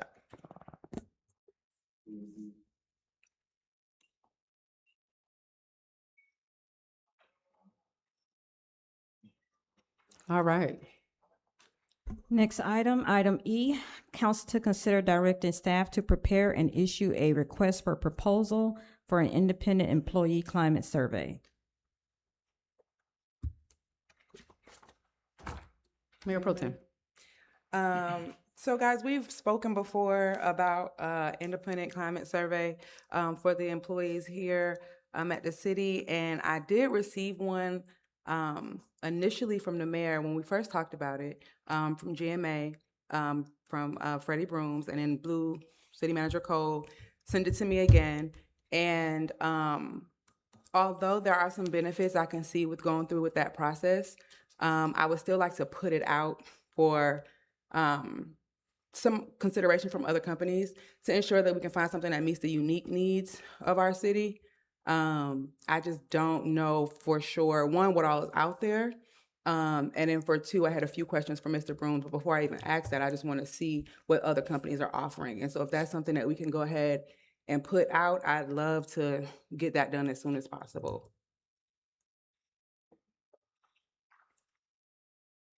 Any questions for me, council? Thank you. I Yes, Councilwoman Fox. Would we need to do, I guess that would be for Attorney Wiley, do we need to do, I guess, a request for proposal? Yes, that would be my recommendation, that we do an RFP for the climate survey. And that RFP would describe Jonesboro's government, the number of employees, just enough to tell a prospective vendor about the city so that they can give you all proposals and maybe have tiered proposals. And I don't know if it's something, because what my experience is, you do them, but then you have to come back at some point. There's a follow-up part of this. So you do them, and if they're whatever the results are, you want to attack those results, not attack them, but you want to address them, and then you want to see 18 months later, has it changed, has it improved? So it could be something that's a two-tiered type of event, because you want to make certain that there is progress, you learn from whatever the results are, and you continue on. So there are a number of different models that you all could respond to this. I do think, Madam Mayor Pro Tem, it's a good idea to do an RFP. Council, I'm just asking, because I'm thinking of load here, and I know we want to get this done. Would you all entertain a professional service agreement to get this RFP out and get it to the end? That might be feasible. We work with Alliance, who's done several projects with us, and I can see how much she would charge to develop the RFP, get it out, and finish it up for us. If this is something that's a priority, we got about 20 things I'm writing down, and so that's a lot. Would y'all want to consider that, professional services to manage this RFP? Mayor Pro Tem has a Yes. question. I'm all on board for that. Would y'all be able to get quotes from her by the next meeting, just so we can kind of Oh, yeah. see? Yeah, I'll call it today. And then in that, are we allowed to give like recommendations or specific things that we would appreciate the companies having? Or that she could just I create them? imagine typically, when she gives us a price, she schedules an initial phone call with the city manager, myself, whoever. It could be you in my absence. And you can give her that feedback. She takes it from there, designs it, gives it back to you. You provide feedback, it's posted with dates. She fills all the questions. So she manages, just like Blue, right? City manager is managing our sanitation. She would completely manage that. Okay, yeah, I'm on board. Okay, I'll reach out to her. Thank you. Mayor, Yes. I was just thinking that, a few months ago, we did a contract through GMA where they were helping us find the best prices when we were getting multiple offers on multiple things. Is this something that you think would be in that purview as well? I don't recall Because that. we're Refresh my paying memory. them a fee to do that for us. For what fee? It was about 6 or 7 months ago, I guess. So it was, Are you talking about for the, Ms. Akuta, is she talking about for our, like what we use for Lumos? That's the only thing that we paid GMA for. Yeah, I think that's the only one. Which one? We use it for the fiber contract. They have a service. I don't recall, y'all help me, I don't recall any other ones. this was a contract we did with GMA, and they were going to look at multiple different options so that we could be sure I recall you saying we get multiple options and offers on many different things, and that they would help us narrow down those things to the best fit for our city. Okay. I don't personally remember it. Do anybody, other council members remember? The only thing I remotely remember close to that is what we paid for the fiber program that they had that looked at different things. I don't recall. Do you recall anything, Madam Clerk? No, ma'am. I'll go back and look through my notes and see. Okay. But it's something that we paid GMA. We paid it. Okay. Well, I don't, your memory's longer than mine, so. Okay, your contract. Okay, can you give us some information? Now, I don't imagine that they would do a RFP because they offer that service. All right, thank you.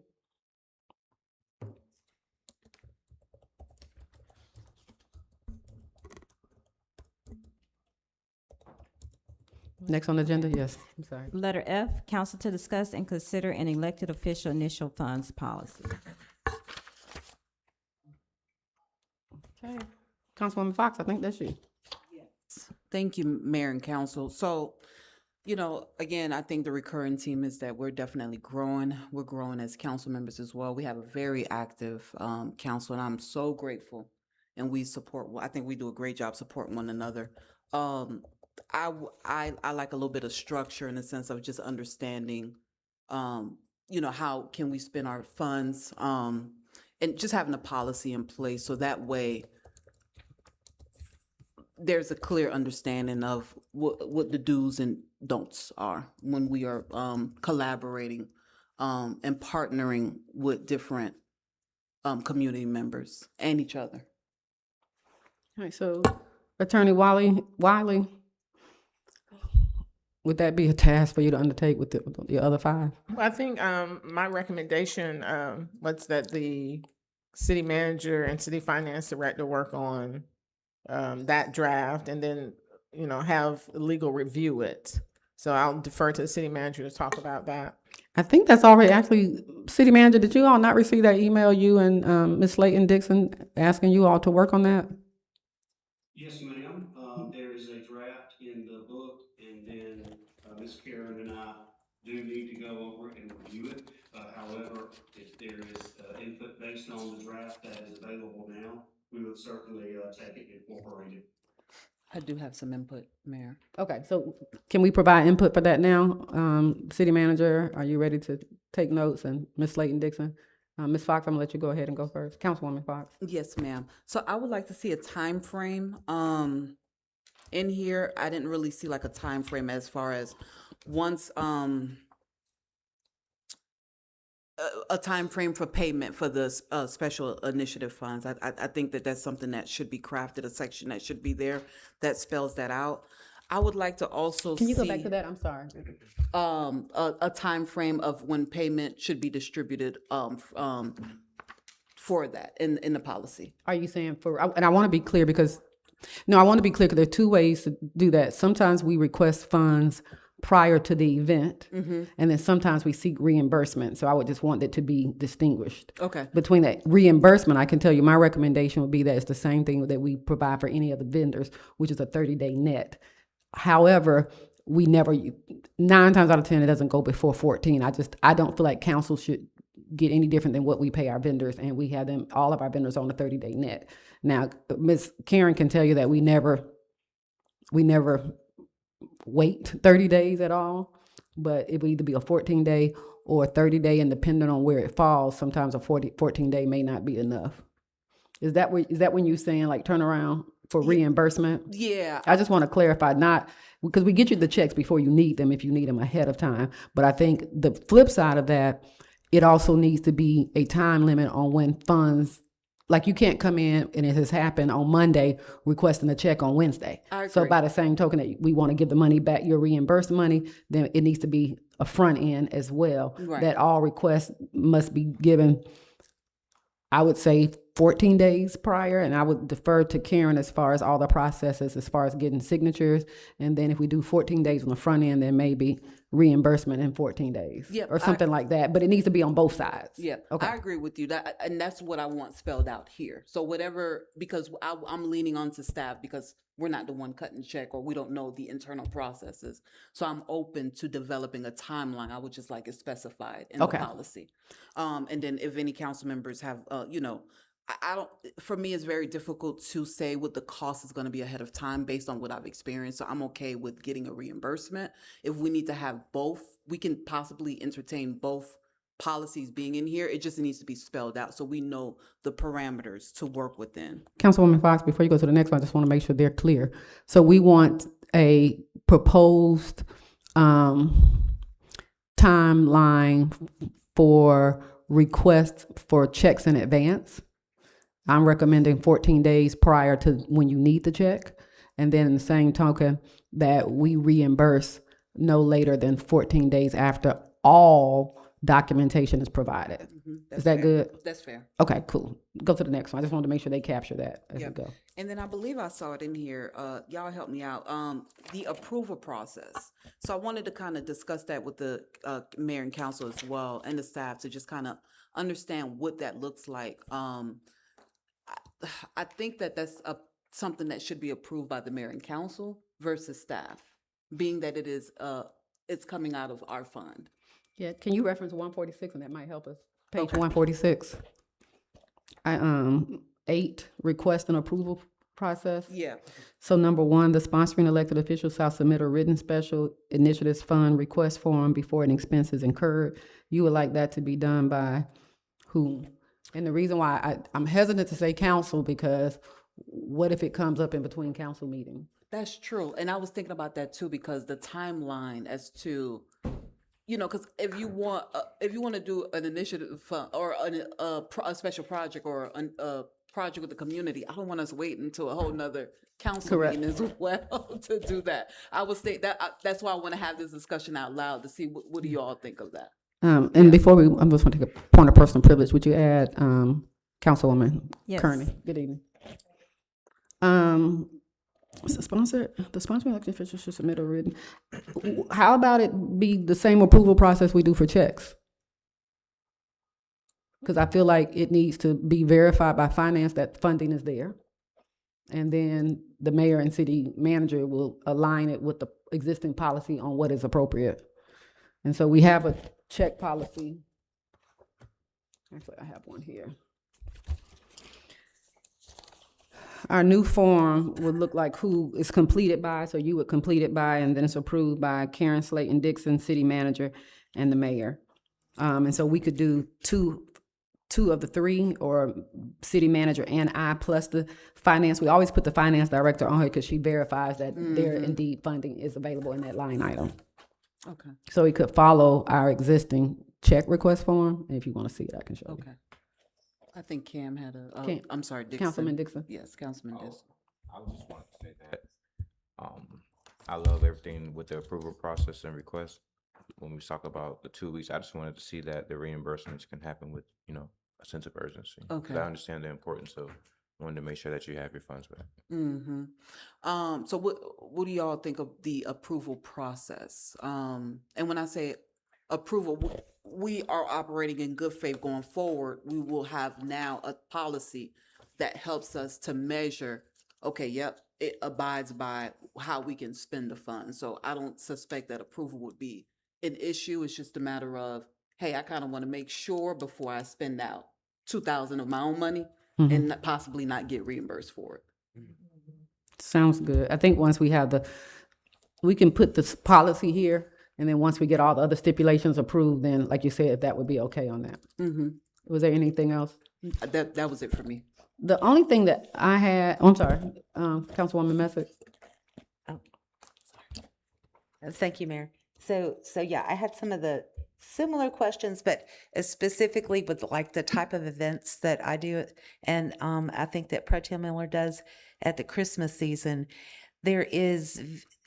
It puts us in a position where we have no way to predict how much we'll need. So many times with one of the schools that I work with families in need, it takes time for them to get me a list, number of children, and things of that nature. So by the time they get that to me, I'm on a tight timeline before school lets out. I've got to get things purchased. So would it be better to do estimates? Well, I feel like, and again, we'll work with you all on that. Like, if you might want to say up to 15, the key thing for me is not to go over based on what's there. So if you want to right. say approval of up to $1,500, and she verifies there's $1,500 there, then I'm okay with that, and the form can easily modify that. So we can get the approval and then turn in the receipts. Yeah. And then get the reimbursement, because this policy really is frowning on reimbursement. And I understand that to a point, but there are just some initiatives that there's no way around this is not to doing reimbursement. This is just to make sure that we have the appropriate documentation and that we don't get into it. This is not to hinder you all for doing the great things that you're doing in the community, even if it's a situation where you need a check sooner than 14 days. We've always worked. The key is having the documentation that is necessary. This will spell that out. So I don't think that'll be a problem. Okay. Or do like Councilwoman Miller, she'll come in and say, how much do I have left in my initial line item, and then she'll request approval up to that amount. Right. For pre-approval is just simply to say, one, it's a verifiable expense that aligns up with the current policy, and two, that the funds are available. That's it. Okay. Madam Mayor, Yes. so I would be remiss. Did I wanna say make something wrong? sure- No, you didn't. I just want to interject. Leave it to the lawyer to always like put the water over but just because it's designated as special initiative doesn't mean that every special initiative is reimbursable with Correct. taxpayer money. That's the next thing I was going to get to. So there's going to be a legal threshold that is something that can be, that taxpayer funds can be expended for. That's going to be in addition to, that's a threshold matter before you even get to receipts. Because you can spend money on something, your special initiative funds on something that the law does not allow for reimbursement. And so you can't do gratuity, and that's that gratuities clause. That is this amorphous phrase, but there has to be a public benefit, substantial public benefit in return. It has to be, so the Georgia Supreme Court has said, no matter how worthy the cause, you can't use taxpayer money to just give gifts and gratuities and things because it sounds good. For example, you couldn't, during Christmas time, go and purchase $20 gift cards and take them to senior citizens and give them to them so they can buy things. It's a wonderful idea. You just can't use taxpayer money to do that. And so I want us to get in the mindset of knowing that you have a constitutional restriction on how you use this money. And just because it's a worthy thing doesn't mean that it's constitutionally permissible. Yes.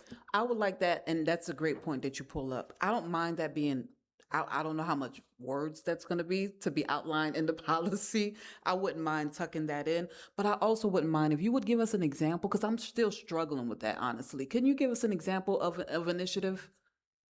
Of a proper one? Yes. We were going back and forth. I was like, is this one? And she was like, no. I was like, is this one? And she was like, yes. I'm trying to think.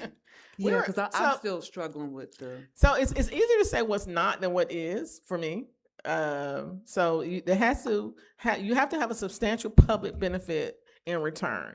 So you couldn't do something. Let's say you wanted to honor someone, a citizen who had just done great things in the community, and you wanted to have a celebration and honor that individual because they've just been out, they've been active in the community, they've been just a good citizen. You can't do it with taxpayer money. Can't do it because that's honoring that that person. There's no substantial benefit, public benefit for that. Like I said, you can't just buy gift cards and give to people. So in my mind, the mayor took me through this exercise a few weeks ago when this came up, and I know what it's not versus what it is. The things y'all are doing, for example, y'all expended money to have something for the community event. You know, it was open to the public. You had, I think Mayor Pro Tem had a wonderful event with the young kids, the babies came out, and it was a public initiative, and you could tie it back to some community benefit and public benefit. So just know that all of your requests sometimes may or may not, and that's why I recommend that y'all do it in advance before you spend your money and trying to get reimbursement. That's when it gets a little tricky, right? And so not having a policy, we don't have one up until now, so that created some of the need for us to create this policy now. So I know there are several items on here for y'all's approval that for expenditures that were done in the absence of us having any kind of written guidelines, and I guess y'all would discuss those. But when the policy comes back for review, I don't, once the city manager and the finance director have gone through it, and I then will take my eyes on it, I will tuck that language in there and sort of put that little cautionary language to help us. But so, for example, I think one of the things you can't give bonuses to employees at the end of the year. If you want to give all the employees a $25 gift card for Christmas, can't do it. Even though they've been wonderful, they're great, we love our employees, can't do it with taxpayer money. It's a gratuity. So We all getting our hands smacked, so they're funny. Yeah, so. I have a question. Yes. I have a question on that. So what if we're having a Christmas party and we're including the county, because we've had to do that before, and we want to do prizes at the Christmas party? How can you say that you can't? What's That the does public- benefit the community. Making county commissioners happy benefits the community. No, I mean, like, we can't do it for the employees. nope, you can't do it. Like, I can't do it for the employees anymore. So Anymore. yeah. So we're just gonna understand. So now that we're we know better, we do better, we're learning, we're growing. So this is all good stuff, right? And so we just want to make sure if y'all remember the city of Atlanta years back, they one of the mayors, he did an ugly sweater Christmas party, and he was giving out bonuses, everybody, and all of that had to be given back because all of that goodwill, everything, and they were giving away big bonuses and all kinds of wonderful things at the Christmas party, and all of that money had to be given back because you can't do it with taxpayers' money. You just can't. So, yeah. It's gonna be interesting. Very.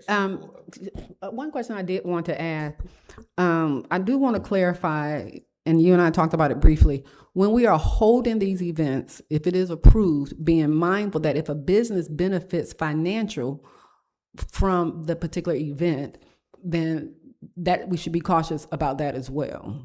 Yeah, I know you said that, Mayor. I don't know that that's a limitation. I know you said that was a standard that you had that you didn't want to. And I think we can't promote a private business, right? That's not, you can't use I'm taxpayers' more money to promoting. promote a private business, because you just can't. I mean, But we can purchase from a local business. you can purchase from Okay. a local business. But you I'm can't saying do an something event to that promote a promotes- private business. No. Yeah, or that's what I mean. More like if we're having an event, like I think one of my concerns with Councilman Dixon was that something was sold at the event that benefited someone. Well, that's different though. That's different. So we from- can do that?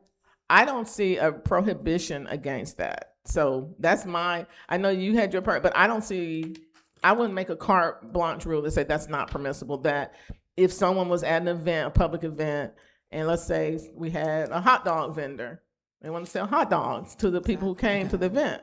Well, they can charge $1 for that. They're getting, so I don't think that would No, be I'm saying if the prohibited. event is for the purchase, if the event itself was like, I'm hosting a clothing line. My community event is for someone that's talking about winter clothing and then they're allowed to sell their clothing. Is that appropriate? I mean, if it is, I just want it to be spelled out because in the past, like even with utilizing the community room here, we have not allowed anyone that's selling tickets to use the community room during the day free because I thought that would be gratuitous. But, gratuitous can be kind of broad. Gratuitous is broad and amorphous, and I apologize if the responses don't give you a clear grasp. I mean, it's something that courts, lawyers, we struggle with. We know it when we see it, and sometimes when you're thinking about developing a program, you want to make sure that you can have your program, you can still do it, but you just have to modify in a way that you satisfy the public purpose part of that, and you can do it just the way you can do an event where it's purely private, and you can do it where it's a public benefit to it, and there's some public. You have to have an ROI, return on the investment of taxpayers' money. So you have to use it where the community is getting something back out of it, not a private individual. That's really the hard and fast rule. Mayor. Yes. So I think that's the part where I kind of struggle with a little bit because it's like, okay, for example, I think one of the council members is having bubbles day at the park. Well, we got to pay somebody to do the bubbles. You know what I mean? Like there's certain things that as part of our initiative, we have to pay people to provide those services Correct. so that the public can have a great time. Correct. So And that's that's a where I lot. Oh, yeah. struggle. Yeah. Yeah, that's no different than when we pay a group to come sing at a concert. So, yeah, no, I'm not talking about that. Okay. Yeah, no, I'm not talking about But I that. think that's the part where I struggle with because in my mind, if I'm working with a partner that has what I need, for example, if they have a space, well, okay, you have the space, you already have like all the setup. For example, we recently did the business growth exchange at JVO. They already had a podcast. The city don't have a podcast. You know what I mean? And I was able to give that. People were able to come and kind of do a podcast, and we had fun with that. That's the part. It's just like, okay, what was public engagement or was public service for me? That definition might be different for somebody else. And that's interpretation. So what happens when the two interpretations do not align? So the better practice, I think, is for us to, when you go through when the policy gets finalized and you do it ahead of time, right? And you're sort of laying out the application. I think we have a form maybe and and as you're writing it out, it'll help you too. So we'll all, and it's at some point, I promise you in probably about 3 to 6 months, it's going to be old hat to you. You're going to be like, okay, you really know it because you just have to do it.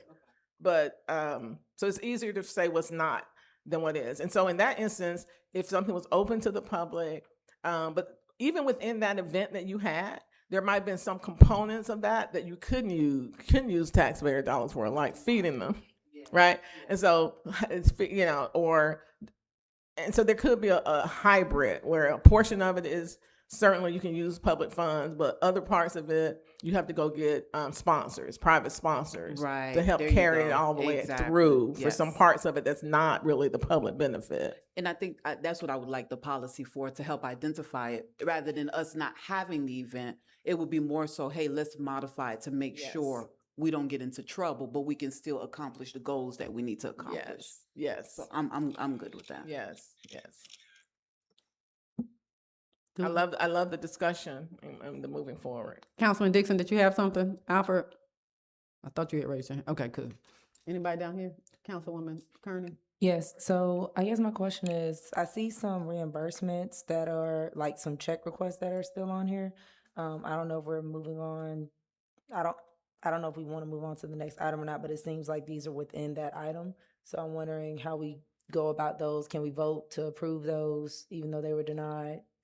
So those are separate. Let us finish the policy, and then I think we're gonna go to that. We just want to see if there's any additions to this policy, and then I think that is gonna be heard next. You wanna go ahead and vote next? Was that what you were gonna say, or were you talking about the policy? Okay. Okay. We're not voting on that. Can y'all put your mics on so that? you can Policy, so Council, Mayor Pro Tem? Okay, I had a bunch of questions because my mind was just blown by some of the things you said, Attorney.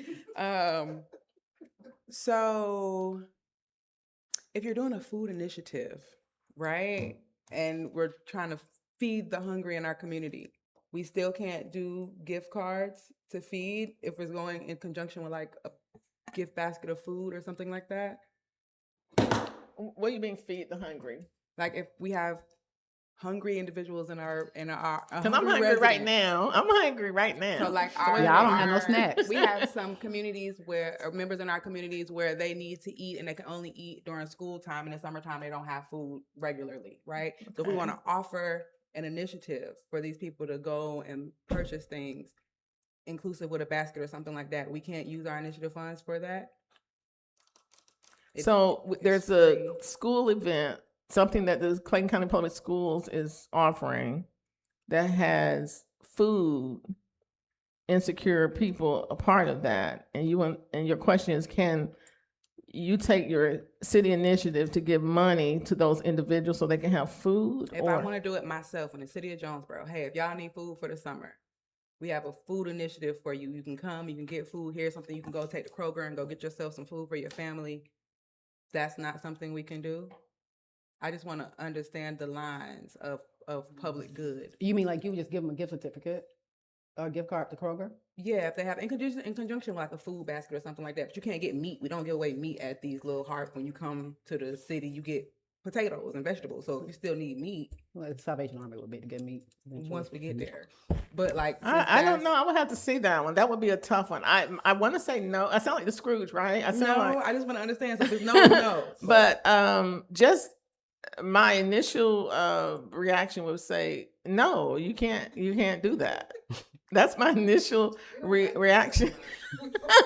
You Okay. can't use now. Could you, in conjunction with, could the city do an MOU with a food bank and have an agreement, and there's some public benefit to reducing hunger or something in the community that would, could you do that as part of an initiative? I would say yes. You will say, well, what's the difference, Attorney Wiley? I would just have to look at what you're proposing. So I don't want to say that, but off the cuff, my answer would be no, but I would want to see more about it. And so when you do your application or when you put it in, we can talk about it. Okay. But that would be no different than you going somewhere and just giving gift cards to Chick-fil-A. And you can't do that Mm-hmm. with taxpayer money. With taxpayer money. Okay. Councilwoman, I got a couple. Mayor, That's fine. I got a few. She just said Chick-fil-A, so I feel Uh, attacked, but No, go ahead. Councilwoman Mesa Cam was like, I got a couple questions though. yeah, Can I- so, can I- so that conversation where you were just told, no, I need to be in on the conversation to where we can get that to a yes. Because we do a lot of initiatives during the holidays when the schools are closed and the kids aren't getting lunch or anything else, if we don't get 2 weeks worth of food in a backpack to them to get home. And who do you We've work? done Who do you work We've with done to that get that before. done? How do y'all identify the students to do that? I personally work with the Board of I work with the Board of Education member. Okay. So it's a partnership between me and the Board of Education member and my company. Okay. And I take donations from lots of different arenas for this. So, and then last year I was able to even help support Pro Tem Miller's. We had so much donations. It was amazing. So we brought stuff to her initiative and they were able to. But you had donations, private think donations. that's the right? private the donations. Not donation. I pub- had private taxpayer donations. purchased.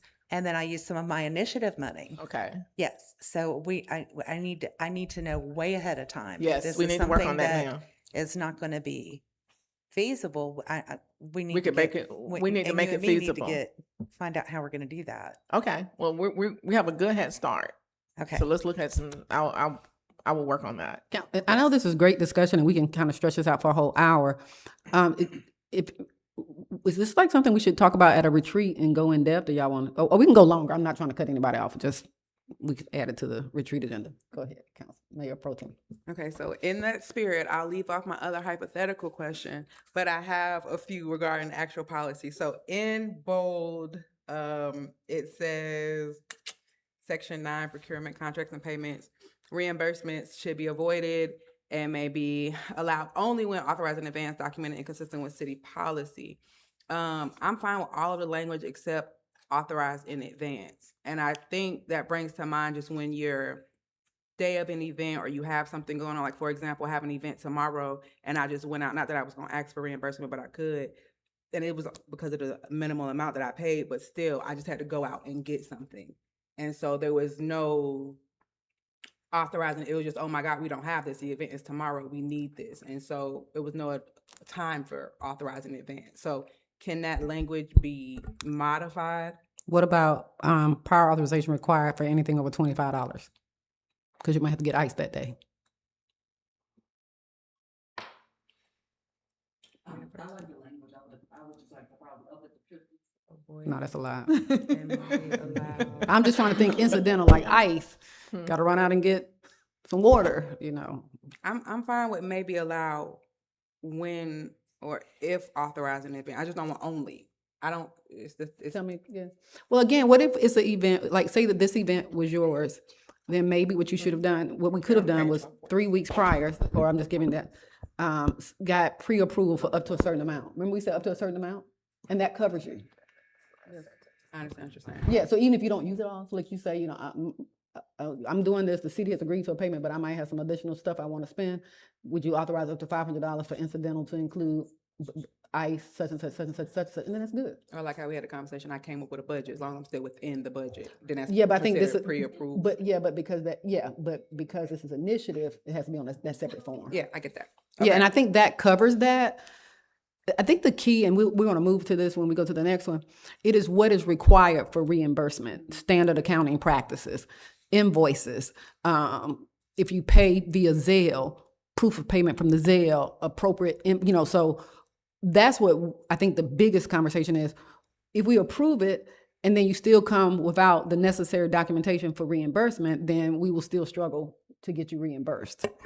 And then you also, I got 3 more. you also don't pay sales tax, right? So you can't get reimbursed for with taxpayer money. You can't use city money for public purposes and sales tax because we get exempt if it's something for a public purpose. So there's a form somewhere somebody should have It is. in their office. So when you go to Walmart, and so you take that form, and and you show Walmart, you show Lowe's, or you show someone, and then you're exempt from sales tax.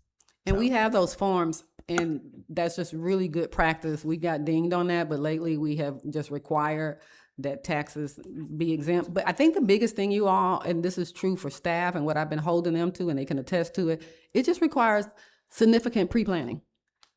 I mean, well, that's all. I'm sorry, she got 2 more, and then we're coming back over to you. She's still running. Okay, 2 more. So on number 6, requests exceeding an administrative approval threshold established by city manager or finance director shall be placed on council agenda for approval. What, our initiative, are we just putting this in case our initiative funds get to a certain amount? Because right now, what's the threshold that they can or can't approve? This is the city the manager's amount of- proposal. Yeah, I think I interpret it as whatever we didn't want to put an amount here because next year y'all might say we got 10,000.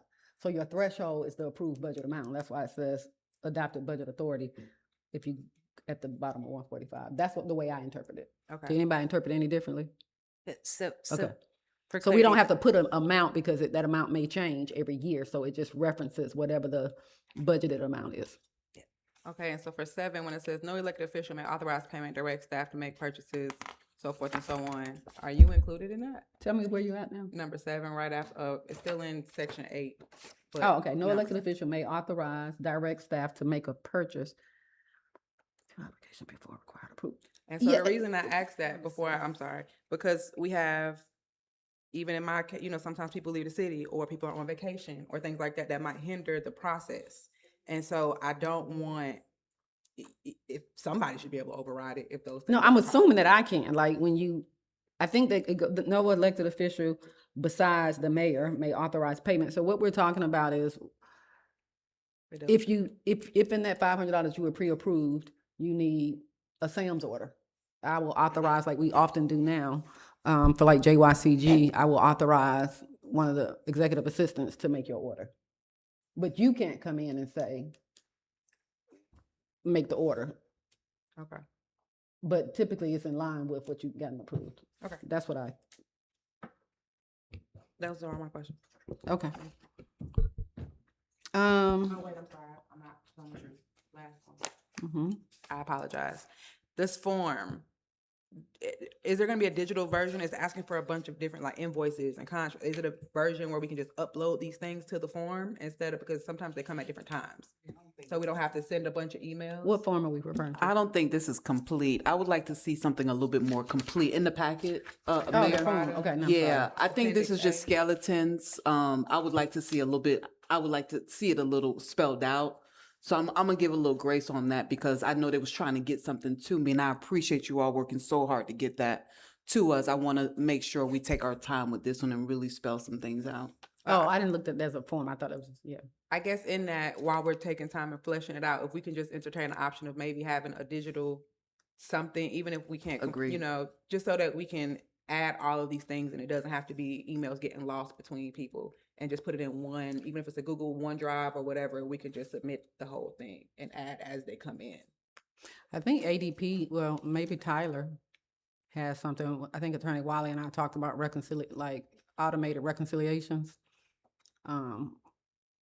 Maybe for 2027, that might be but basically, if there's a reimbursable thing, then you have to submit do like you're saying, but it's all online, and then I get a ding when it's ready to be approved, but that's a lot. So yeah, we'll make sure, city manager, let's make sure we get some type of automation with this, so. We so paper pencil, y'all. No, Over here, Madam Mayor. yes, I'm sorry, That's okay. Councilwoman Messick. One more thing, thank you. Yes. So, Have a good. talking to the tax form, the tax exempt form, can the council get a copy of the list of our vendors that already have our tax form on file? I know of a few of them, but there may be some others, and a copy of the actual form. So if we're buying something for an initiative, You would still it's need the to go tax in. exempt form. You have to use a form every time. So like you'll just get a tax form from Yvette or Taylor, and you take it into the store. Okay, well, Because you wouldn't be able, we're on file like it's Sam's, but it's attached to our Sam's card. So if you go in there and don't have our Sam's card, you'll have to take the form, the tax form. And your city ID. And your city ID. in your city ID. Okay, thank you. Yeah, and that's how it works. So I would keep to Sam's, Walmart, and Kroger. They're the most user-friendly with taxes. All right, anybody else? To the right. All right, over here to the left. All right, got our direction on this. Thank you so much. It's gonna be Council. on next week, just because I'm just wanna make certain I understand what the direction is from council. I know, and when you all expect to have something more permanent and final. Mr. City Manager, when can you have this back to us? I know you have to work with our finance director as well, correct? I've asked him, they're supposed to have this by next week, Okay. with the feedback. So, it's gonna be on for a final review for next week for final approval. So, Ms. Chandrella is gonna have it, what day you gonna have it? It needs to be ready to you, so it Thursday, can be on the agenda. Thursday. Tuesday. Give them to Thursday, Madam Clerk, please. Okay, Thursday. I'll tell y'all Wednesday. By 2:00. Yes. And so if I could just have it at least Wednesday by 5:00, that would be great. I can add in the information if I can get it from the city manager and finance director. Myself included on that to review. And then I can, tweak it so it can be to the city clerk, if that's okay.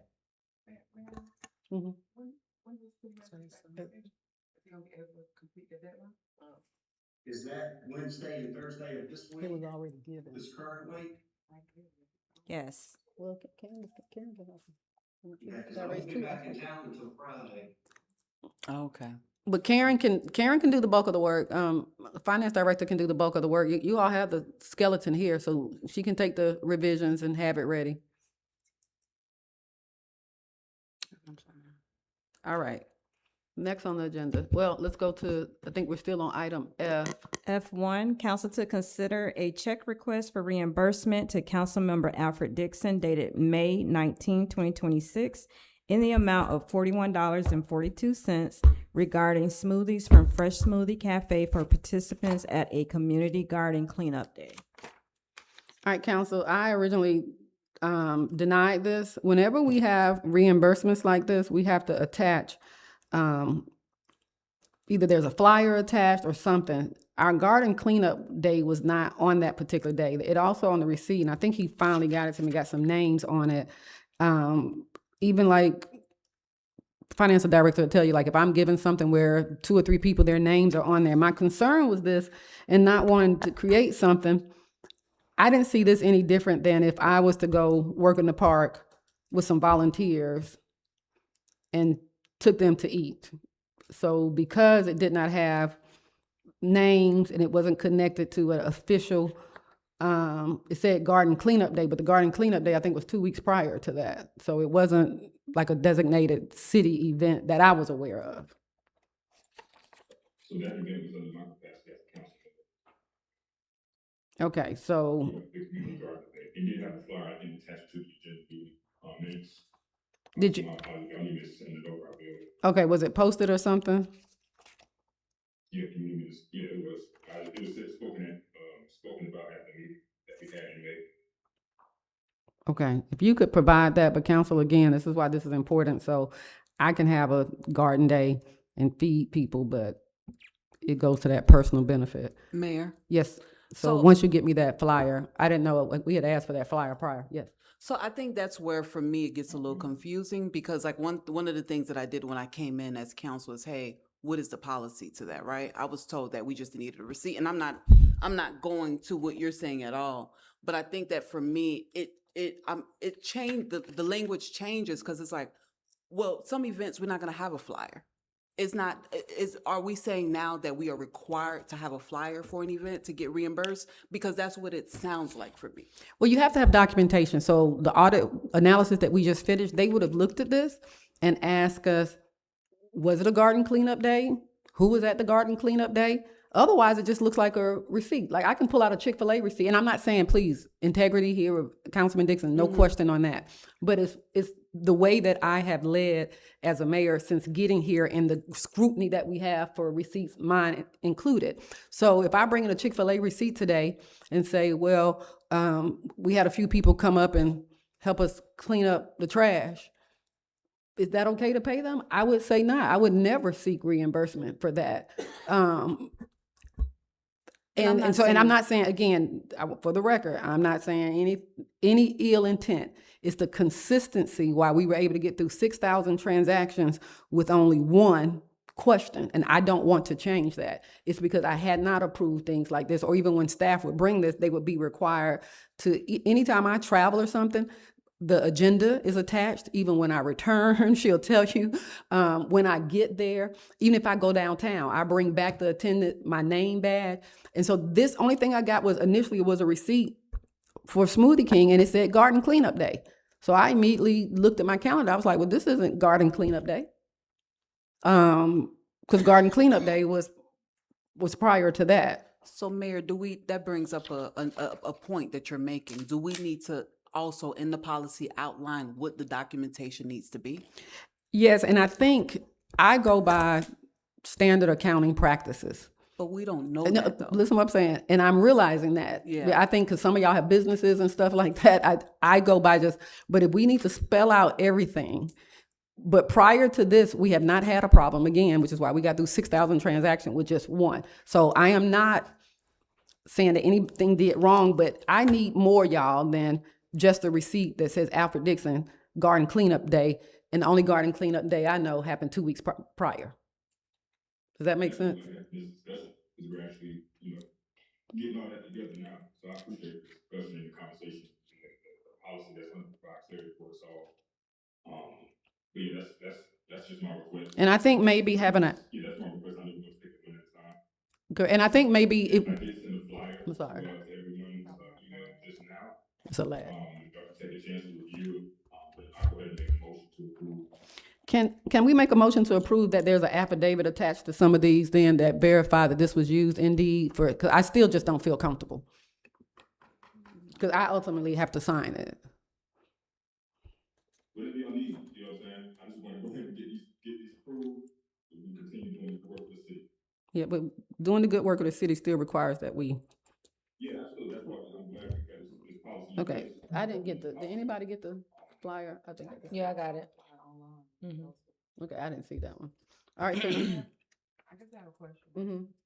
My flyer didn't come, but you'll give me the flyer. And I guess maybe I know the answers to these questions, but help me flesh it out a little bit. So we had trash wars and we fed the volunteers that came with trash wars. Now granted that I guess helped the entire community and not just a pocket in our garden. And so would that be the difference? Because if he's feeding people who come to beautify or assist with the garden, I guess with the exception of it not being cleaning up beautifying the entire city like the cleanup did, is that the difference why this is a hang up topic? Because it seems like we feed volunteers sometimes. Well, this one right here, again, like I said, I lack, the original denial was because it said garden cleanup day, and the only one I was aware of was 2 weeks prior. So he's gonna give me the flyer, so I feel like that's sufficient documentation. I would like for you to include the names, and just moving forward, you all, if y'all are feeding someone, have a sign-in sheet, just something, and we'll put that in policy, I made a poor assumption. I'm sorry. Councilman Dixon, you're acknowledged, I didn't hear you, I think it's a delay. You're asking for names of people who came out to the fact that. Yeah, just who, yeah. So usually in accounting practices, what I'm familiar with is that if there's a receipt where we fed a number of people, we include who those people were. So like the receipt that I submitted from GMA, I just gave it to her and it lists everyone that ate on that particular day. If we were to do something, we did something like that where we had to all eat out and some of the staff was with us, my receipt said everyone that was included on that particular bill. So if you would just get me the names for that, as well as the receipt, that I can coincide with this, and I'll be fine. Mayor? Gotcha. Who else has provided names, since City of Jonesboro has been, besides you? Well, to be honest with you, I haven't recalled a similar receipt to this from any council members. Has anybody ever submitted something similar? This is my first time really. I don't think anybody else, your situation most recently, but I don't recall receiving just a food receipt like Pizza Hut or something like that. When you all get it for Jonesboro Youth City Government, we write on there, Jonesboro Youth City Government. But to my knowledge, I have not signed off, which is why this was not just picking you, but I had not, and we can go back through finance, I had not had something similar to this before.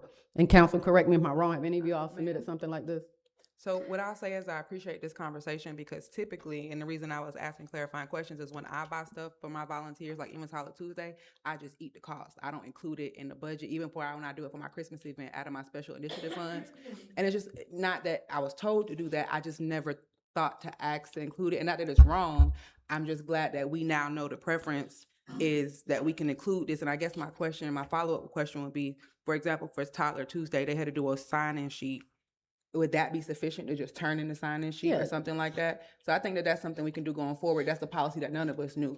You got denied from one. I just been eating the cost because we just didn't know. So I think this is a good fleshing out of the conversation to Councilwoman Fox's point of what we can and cannot do, and what would make it better accounting practices going forward. Correct. For our initiative fund. And again, this isn't me being difficult. This is just me adhering to the accounting practices and documentation. This is the first I've received anything remotely like this. Like I said, I've fed my volunteers before and just kind of ate the call, so I hadn't seen it. So Mayor, Yes. then I propose that we make a motion to go ahead and pay this as long as he provides with that motion, what you need, the flyer, documentation, and we move to go ahead and approve this. Okay, perfect. And I think we had asked for that too. Any discussion? He already made the motion. Oh, I'm sorry. I had a motion on the floor already. I'm sorry. I'm not asking for any names of anybody who attended these events. That's the first time I'm ever hearing about that we need to have a sign sheet for members who attended this. First time. But moving forward, Okay, but I'm saying, can't, you know who you fed on this receipt, so just add who you fed on the receipt. You only bought two smoothies and a brownie, well, 3 smoothies and a brownie, so just write in a bag of chips, that's all. Madam Mayor, Yes. But you're not gonna do it for this one? Okay. this is my first time ever hearing about You don't know who you fed? names on a document. Individual names on the document, people who attended. This is my first time saying, that's all I'm saying. Moving forward, that's easy breezy. I had a motion on the floor.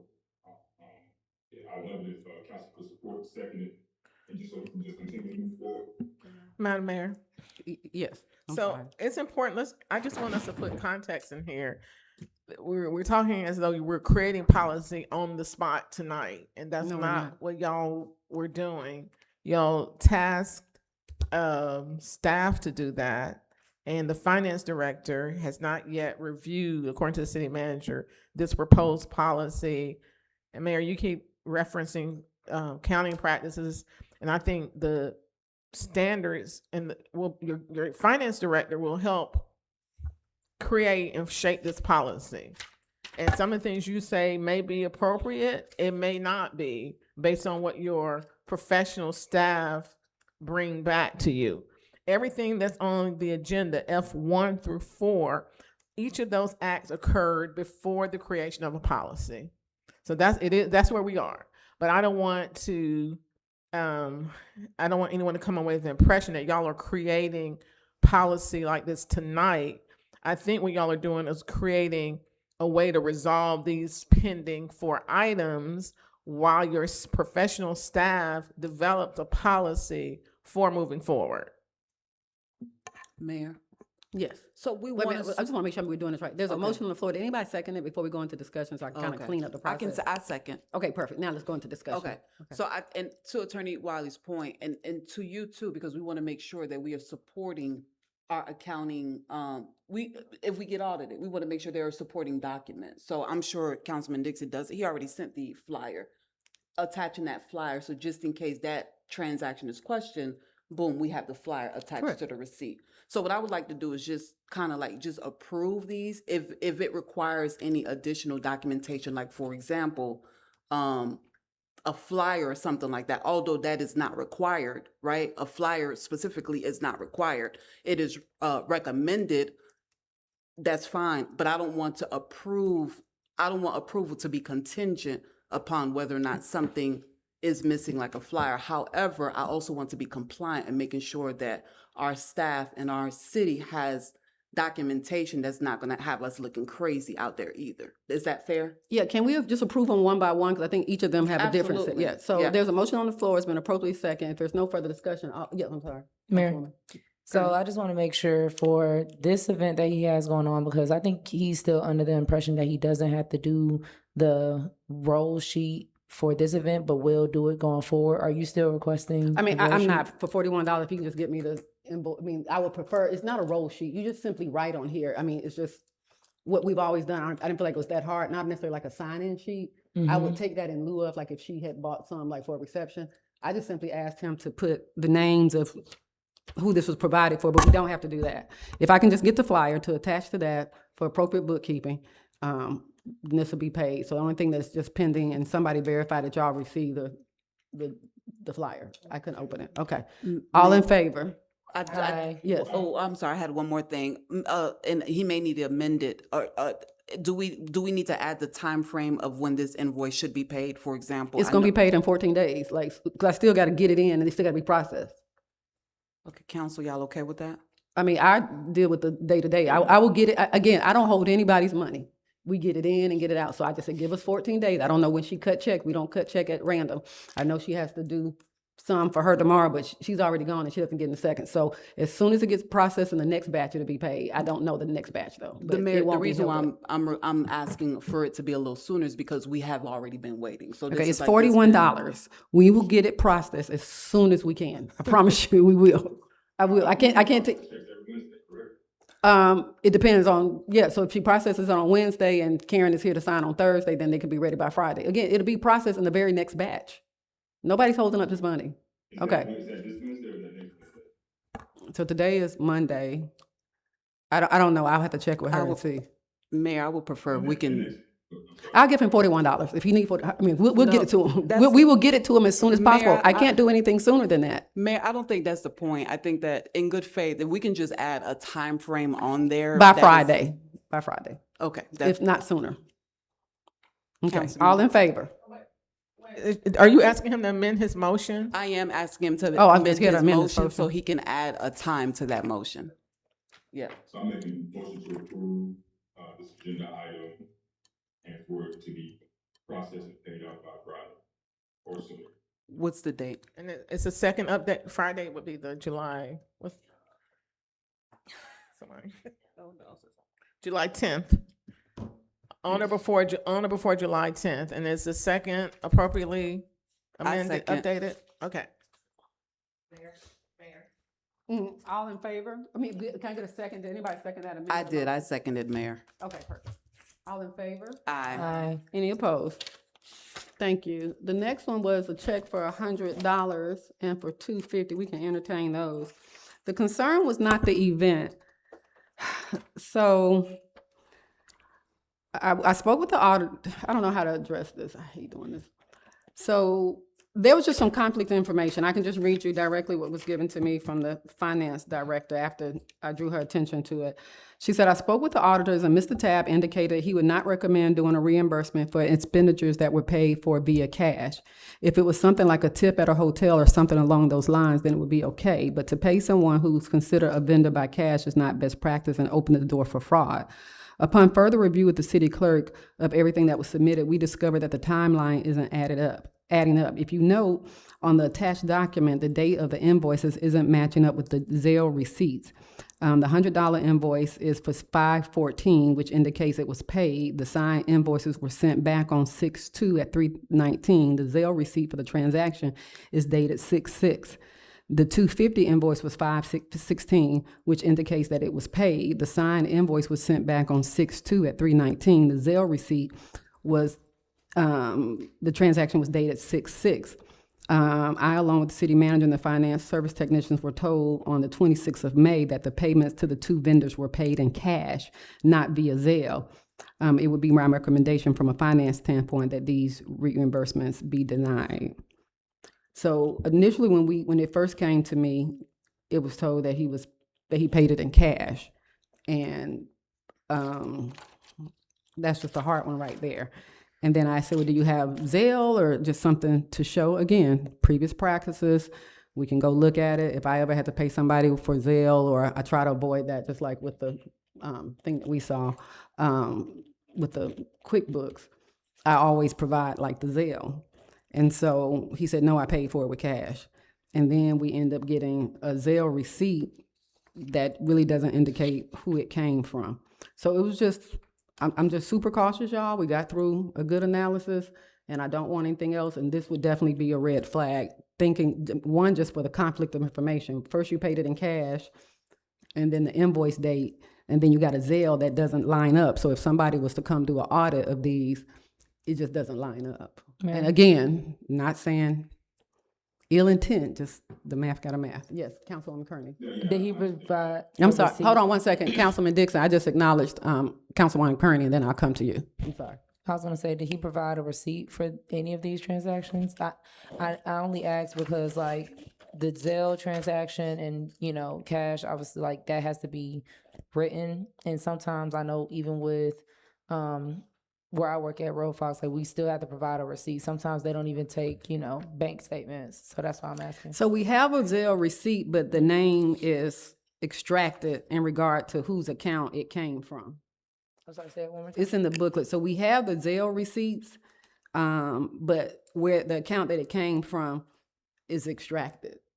If you look at the. But the cash, there was no receipt for the cash? Well, he said he paid cash, but then he said that he paid Zelle, but the Zelle was like 2 weeks after when he said he paid cash. So, The question is the question, like you said, is like, you don't know whose account it is, not sure if y'all need a statement, but not sure if you want me to put it up on the screen or something to show you where it came from my account, or y'all wondering whose account it is, or whatever the case may be. But just let me know what y'all need. okay, so for example, I need everything to line up. There's an invoice that we received that said, hold on one second, Councilman, hold on, let me acknowledge you. Hold on one second, Councilman Dixon. Okay, so the invoice that was received was on 5/14 and it said paid. That means that prior to 5/14, it was paid. Okay. All right. When we asked for the Zelle documentation says 6/6, which is after the paid statement on the invoice, when staff was told he paid cash. So that was the conflicting things that don't line up. Okay. It would seem that it would need a Zelle deposit or tracking or proof prior to the invoice that we received that said that the vendor had already been paid. Okay, Mayor, if you'll entertain. Councilman Dixon, can you explain what was the mix-up with saying there was cash it was a cash transaction first, and then it was, Yeah, absolutely. Hold on, let me acknowledge you. Hold on one sec. Wait a minute, you can't ask him. Hold on, Councilman Dixon, just hold on a second. So, restate your question again. I was asking Mayor if you'll entertain me asking Councilman Dixon this question. I'm trying to figure out why was it a mix-up with you saying there was cash at first, and then it was a Zelle transaction, and then where's the mix-up now with the Zelle transaction receipt? I'm assuming, and the time period mix-up as well. If you could explain that. Correct, Councilman Dixon. Yeah, so when we had this conversation about these reimbursements, and I appreciate the guidance, they said that, we can't do cash, transactions. It was in the middle of the audit, and after the special call meeting, the mayor suggested that we need to make sure that this is clean. So I went back, contacted everybody, let them know, and I'm sending the Zelle over to you. And that's exactly, because we wanted to make sure it's clean, we make sure that we had an electronic receipt, if I'm not mistaken. So I just wanted to make sure that the paperwork was what it needed to be. Oh, okay, Mayor. And if y'all need a receipt or a screenshot of, So did they give the cash? account, So did they give the cash back to you, and then you sent the money through Zelle so that it could all check out? Is that what you're kind of saying? correct, yeah. Yeah, correct. that's So what like, they created. said that we needed to make sure that it was consistent, that it looked right. We shouldn't be doing any transactions with cash. Understood that. I went into my Zelle, let everyone know, saying what exactly was going on. And make sure that we made it right. I did screenshot, everyone has the receipts in their packets. Everyone has I guess it just doesn't say my name on it. But if y'all need me to screenshot anything or. Okay. So Councilwoman Kearney, so I want to clarify some things. I didn't say make it look right. I said make it line up.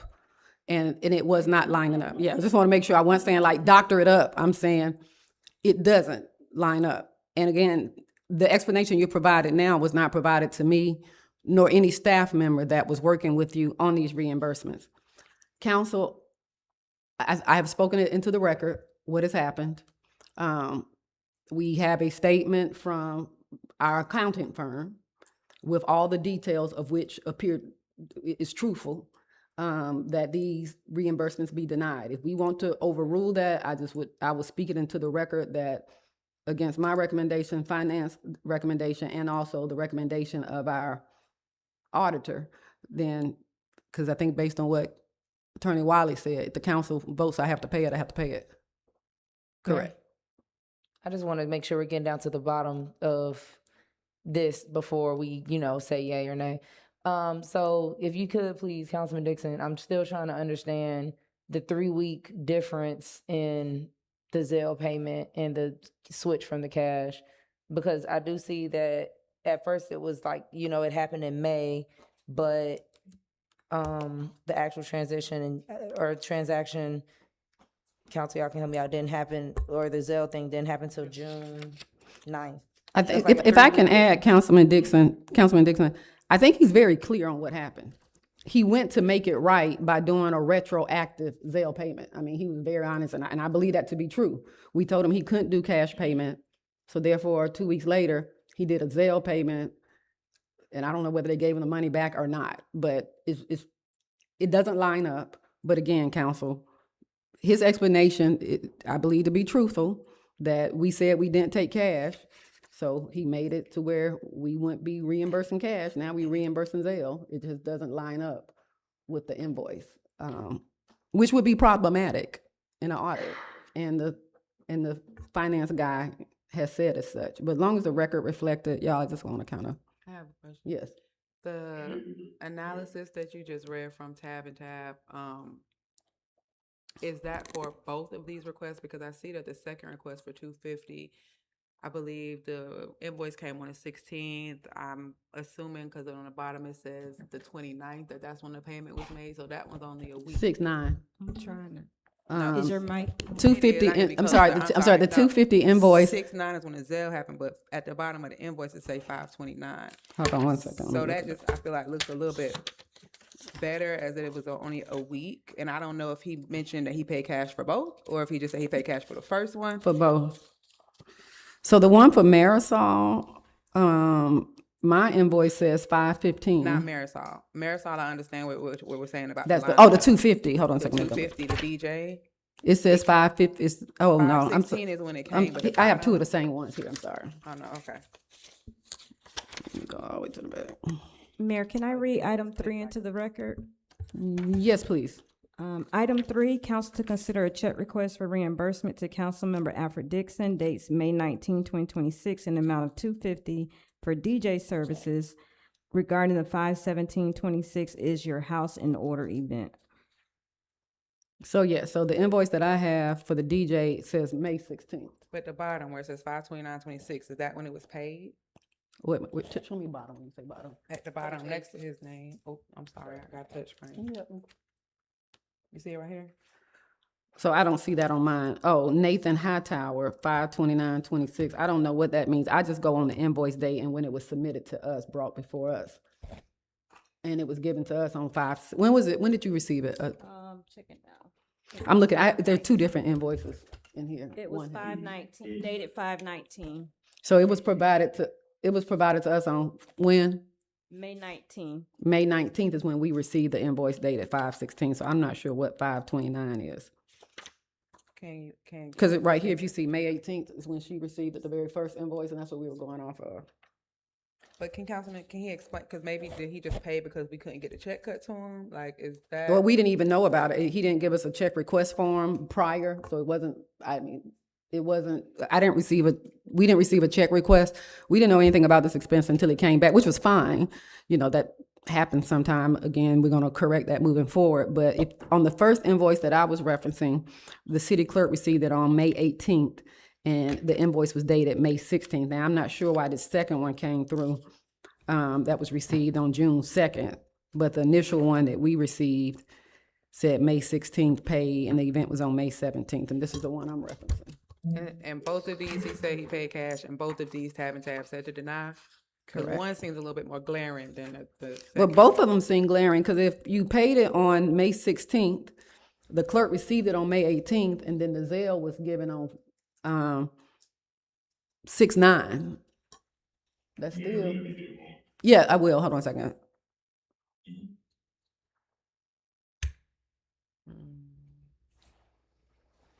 Do I have the floor? Please, please. Yes, go ahead, go ahead. Okay, I'm sorry.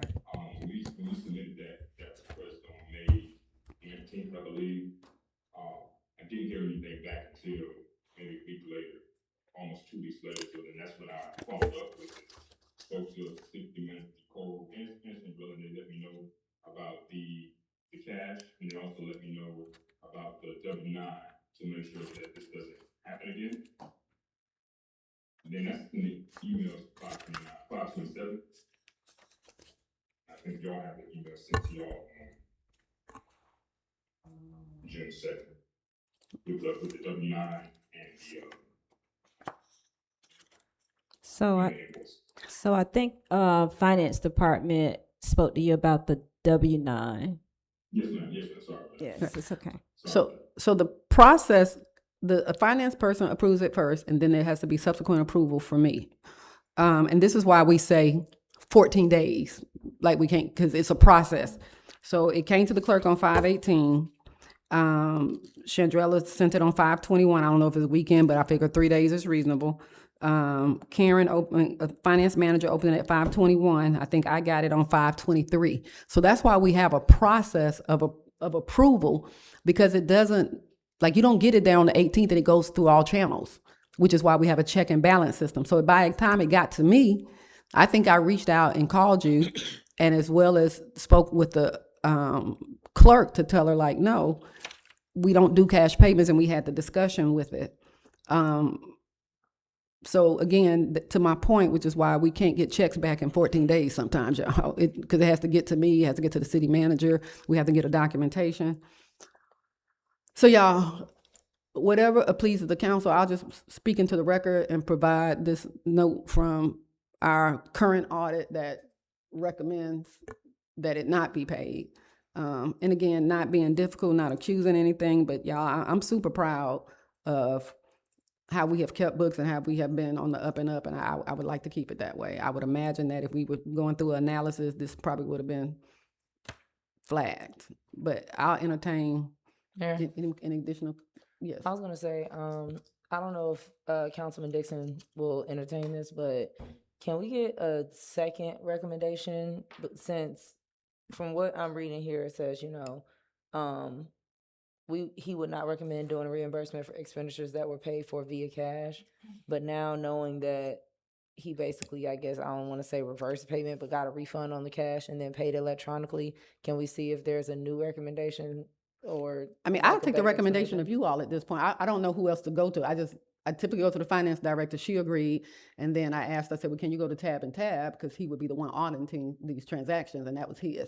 So I don't feel like it needs to go any further at this point. This is what I present, and I'll entertain a motion either way on the council. But I think it's more clarity now, though. Like, this isn't reading the same as the discussion we just had. Oh, wait, because his explanation. Yes, because of his explanation. So No, I I'm think saying, but that hearing needs to his, be, hearing his I explanation. think that Can I see that back for a second? his explanation now adds a little bit more context. So now if we could get like an updated recommendation on if they From the still same disagree. person. Yes, from tab Same, to I thought you tab. meant like a second one. Mhm. I think we talked, but I would definitely get it in writing, because because I think his question was also for number 1 and 2 was the after fact. Karen, do you want to speak to that, what Tab and Tab said in regard to the Zelle payment coming after the invoice paid date?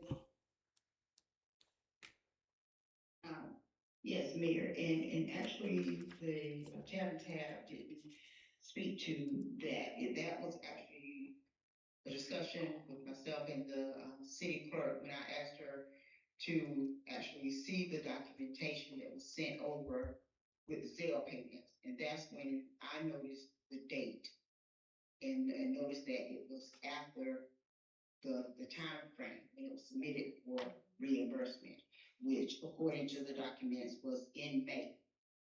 So when I said if it was in May, then how was the Zelle payment sent in June? When initially it was told to myself and to the city manager Blue that it was paid via cash. Attorney Wiley, were you Madam saying Mayor, something? Madam Yes. Mayor, to Councilwoman Kearney's point, there seems to have been some explanation explaining the reason for that date mismatch. So my recommendation, if it's documentation, if you want to have the auditors relook at it, we have Councilman Dixon just do a statement explaining that he got that money back and he paid it.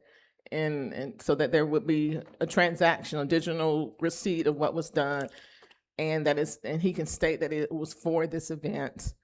His statement can fill that gap and then you all can make your decision based on that, or to Councilwoman Kearney's point, if you want to send it back to the auditors. But I think he said he's explained away the gap.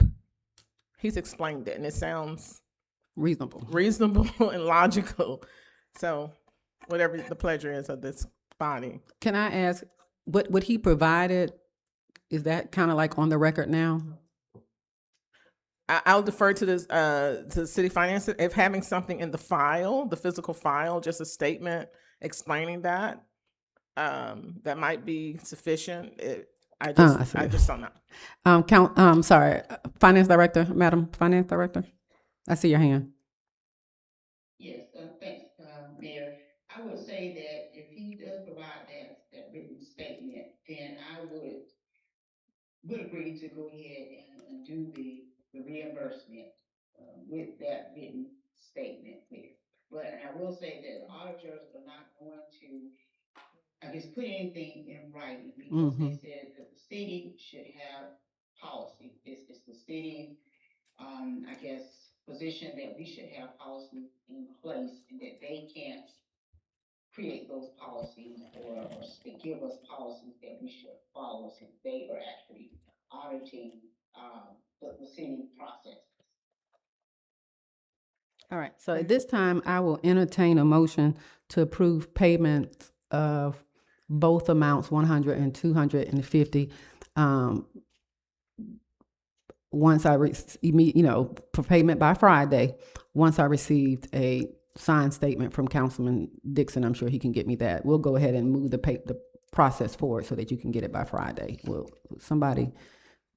Can I make it sound a little different though? Yeah, please. It was all Okay. choppy. Thank you. I make a motion to approve payment for both invoices for Councilman Dixon of the 100 and the 250 for 7 days up before once he submits the written documentation. So once he submits the written documentation, he will receive his check within 7 days. Perfect. Any discussion? All in favor? Aye. Thank you so very much. We have one additional, Councilman Dixon. We have one additional one for Councilwoman Fox. This one lacked an itemized invoice. If you looked at it, and I think I talked with Attorney Wiley as well as the Finance Director on this one. So it says Petals and Powers, event decorations, Petals and Powers, event supplies. Typically, we have itemized invoices for both of these. Do you have an itemized invoice for the decorations or the event supplies? If not, I entertain a motion to approve. So, what happened was I partnered up with her. I didn't know we didn't have a policy in place. She ordered some items from Amazon, and I don't have a problem getting that from her. She ordered some items from Amazon. I have some items, lipstick and different stuff that we gave out to the public. It had her name, her address, her everything. I'm like, well, she's a business. Just go ahead and bill me directly. Let me pay with my card, and I can give that to the city. So again, that was my thing of just trying to, because I didn't want to give you a receipt that had somebody else's name information on there and they paid with their card. So my thing was, okay, you're a business that I'm doing business with, just go ahead and invoice me. I will pay for it. And then I submitted that, took that and gave it to the city. So Correct. that's So- how that came about. Perfect. So can you just provide those Amazon orders and those things, and I'll just attach it to this for payment, just like we've done the things contingent upon him? Yep, no problem. Somebody make that motion? Motion to approve. Second. No, state it for me. I'll entertain a motion to approve payment 7 days after itemized receipts are provided for event decorations and event supplies. So Madam Mayor, the hold- motion has already been made and seconded, so it will be Councilman A. Dixon's option to revise his motion. Well, he didn't make a motion. He just Yes. said, I make a motion. He said motion to approve, and we're talking about item number 4, F4.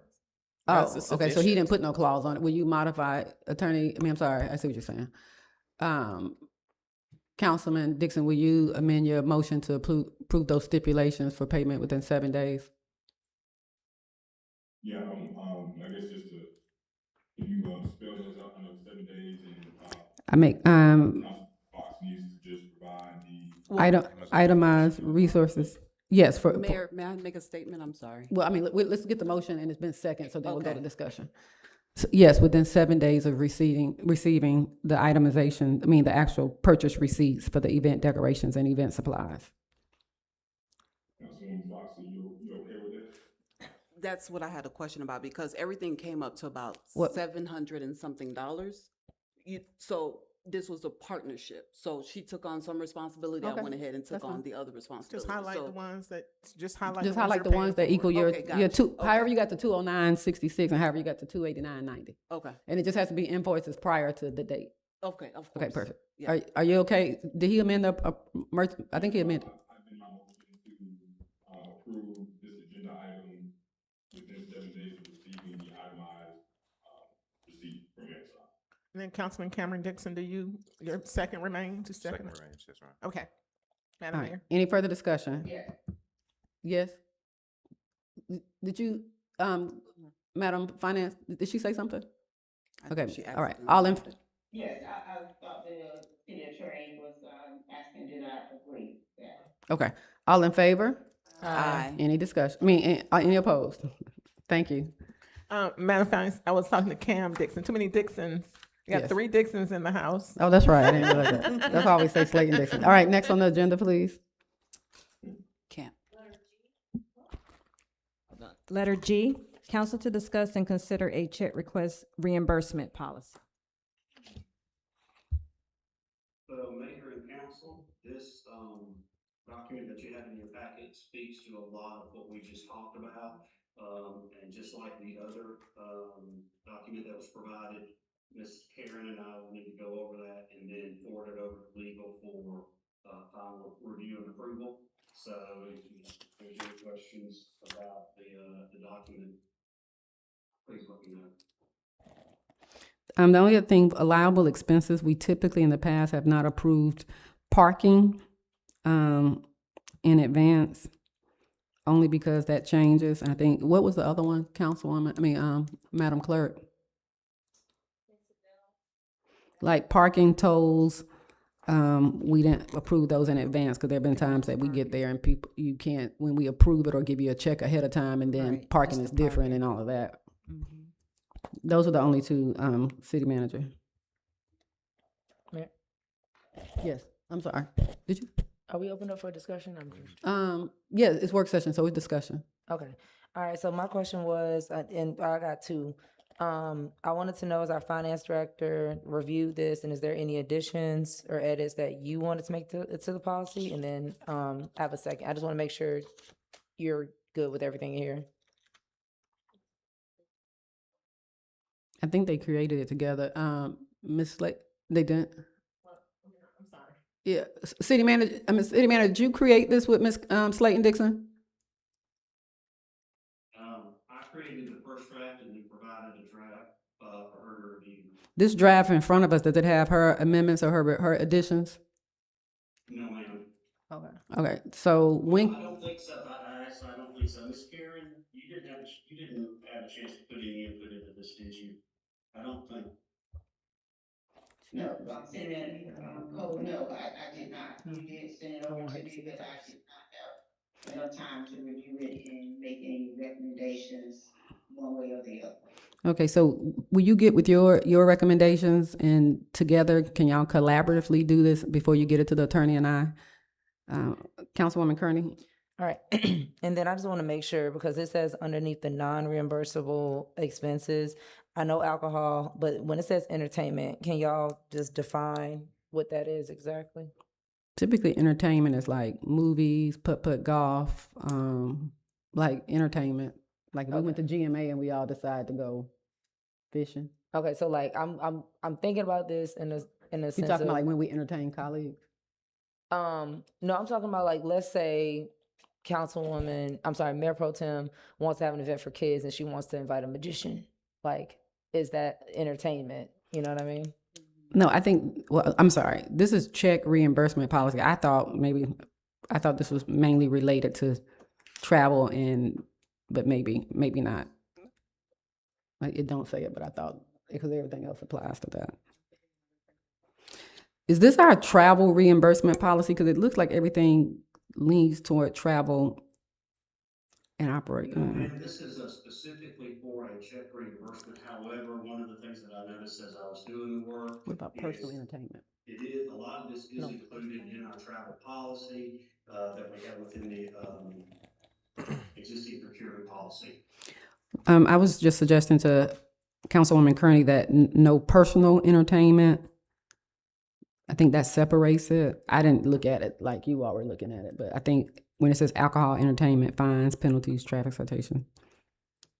I'm good with that. If we just change it to personal, I don't know if the attorney recommends that's good wording or. No, that's a good suggestion. I'll defer to the city finance director, but yeah, that's a good I don't suggestion. think of the word, we call it in corporate. I think personal entertainment. Did you have something else? Mayor, whenever you get a moment. Councilman Dixon? This may be for Attorney Molly and City Manager Cole. Can you just kind of break it down for us, the pre-approval requirements, and kind of just give me an example of what that looks like, what that doesn't look like? So this was created by the city manager, so I'll defer. Check reimbursement, this would happen after the fact, this isn't necessarily a pre-approval. Gotcha, and I'm looking on page 203, at the bottom of 203. Top 204, pre-approval requirements. Well, some of them, if you look at the head where it says travel expenses approved in advance. So I think some of them stipulate approval. But Councilman Dixon, you said 203 pre-approval, reimbursement request should be pre-approved. Page 203, at the bottom, top of 204. Yeah, you think that's reasonable? Reimbursement request should be approved, kind of like what we said prior. It's consistent to what we've just spoken about, whenever practical. So getting a bag of ice for tomorrow isn't practical for pre-approval. But I think. So like, I guess reimbursements don't typically happen after the fact, but you're saying that reimbursements requests should be approved before Right. you go get out. Oh, he froze. I think to avoid allowable expenses. So, for example, we can't go back, but the DJ, and I'm asking this out loud, the DJ and the photographer, should that have been a pre-approved expense? Again, remember I prefaced this all by saying this requires planning. I understand incidentals come up, you have an event and we need to go get an extension cord. I stand on ice or ice or something. I understand that, which is why I said up to $25 because incidentals typically stay under 25. Mayor? Yes. I'm sorry. Councilman Dixon, were you processing? Can I go to Councilwoman Kearney? Okay, no, that makes sense. What I'm wondering though, like, I think that those definitely can be pre-approved expenses. But what I'm wondering is, would something be a reimbursable expenses? Let's say they wanted to go, it was a good event going on and they wanted to go over by an hour. Or let's say people they showed up late and now they have a crowd and they wanted to extend the DJ for an hour. Like, would that be reimbursable or it's like, that's cut off there? Well, I would say it's probably cut off because chances are we got security and building rental, and so everything would have to like put in place to cut off. I'm thinking of things like when I travel and I catch an Uber, I can't get that pre-approved because I don't know how much it'll be until I land, and then I catch an Uber. Or some of you all that might travel by plane, a Uber would be what I would consider couldn't get prior approval. We try to do your food, ahead of time with the per diem. But I think it just goes back to, like we shouldn't incur $150 because we don't know if he or she has $150 left on that line item. So maybe extending it later would push over the limit. Good points, though. If you all want to review this and send any additional information, it'll be included in our packet that needs to be distributed, Madam Clerk, by 2 p.m. and we can continue to look over. Yes. Yeah, Madam Mayor, I just want to make sure we're all operating within the reason, everyone can meet the deadlines, because if it has to come to me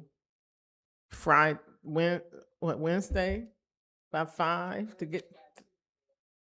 and so I just want to make sure we're all on the same page. If this is not something that someone's going to be able to meet, then I would just encourage those speak now, forever hold your peace, in order so that we're all operating from the same sheet of music in terms of review and return. And our goal is to get this agenda packet to you all so you will have time to review it instead of getting it. Yeah, I last mean, this minute. may have to, I mean, I don't know how many, we can be flexible the next month, but this was supposed to have been reviewed and brought back prior, so we're already lagging behind, so I don't want to push it and not get a quality product.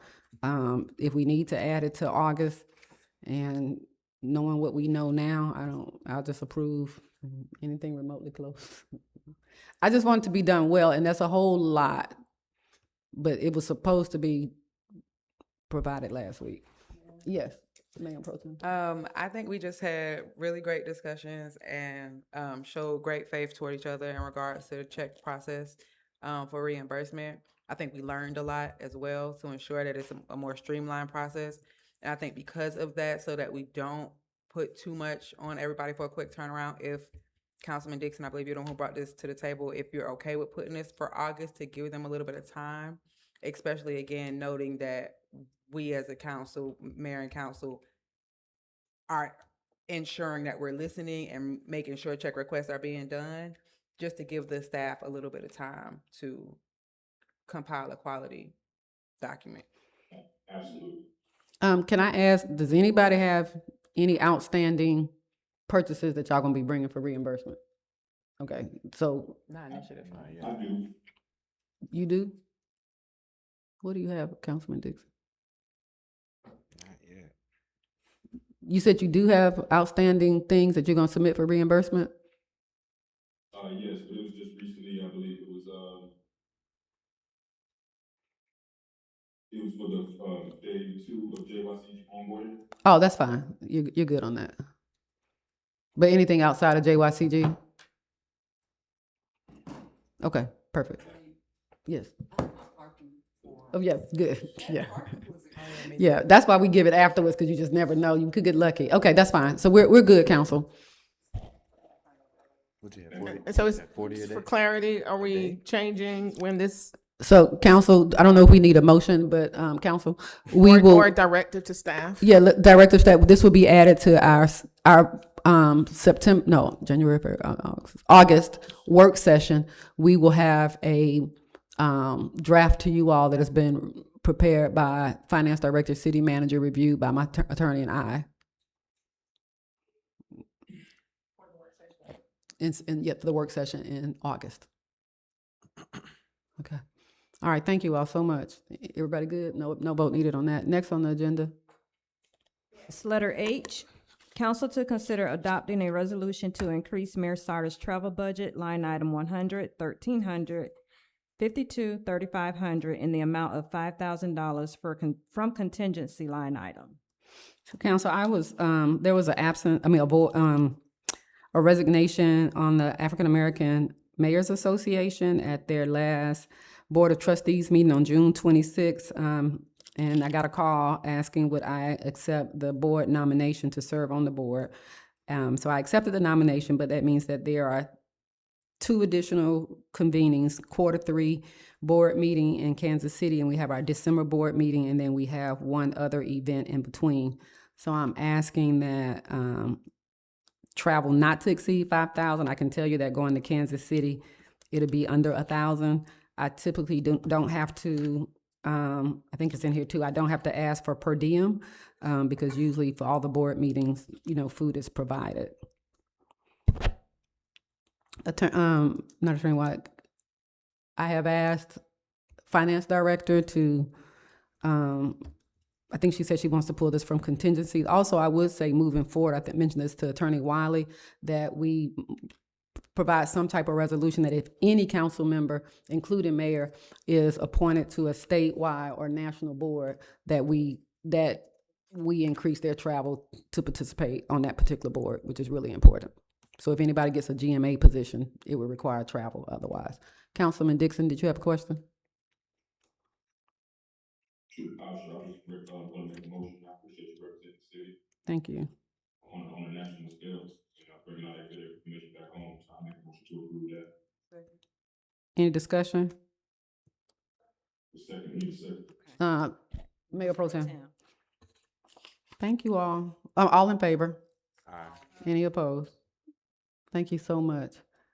Council to consider, next on the agenda, Letter I, council to discuss and consider meeting dates and set advertised millage rate for the upcoming budget. yeah, so these have to be, we have to get them, I'm gonna let, Madam Clerk, you explain it a lot better than me, please. Might be Blue, City Manager Blue Cole. Yeah, well, one of you all, yeah. So Mayor and Council, in order to prepare for the millage rate hearings that are coming up, in coordination with the tax commissioner, there are 3 dates in your packet where we will need to call a special meeting, 3 special meetings in August. Those days, September.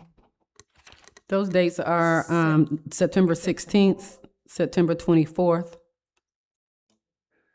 24th. Big one. yes, that is, Oh, yes. so the special Yeah. call meetings will be September But the 16th have two. one in the morning and one in the evening, and then September 23rd, for the 3rd meeting of final adoption.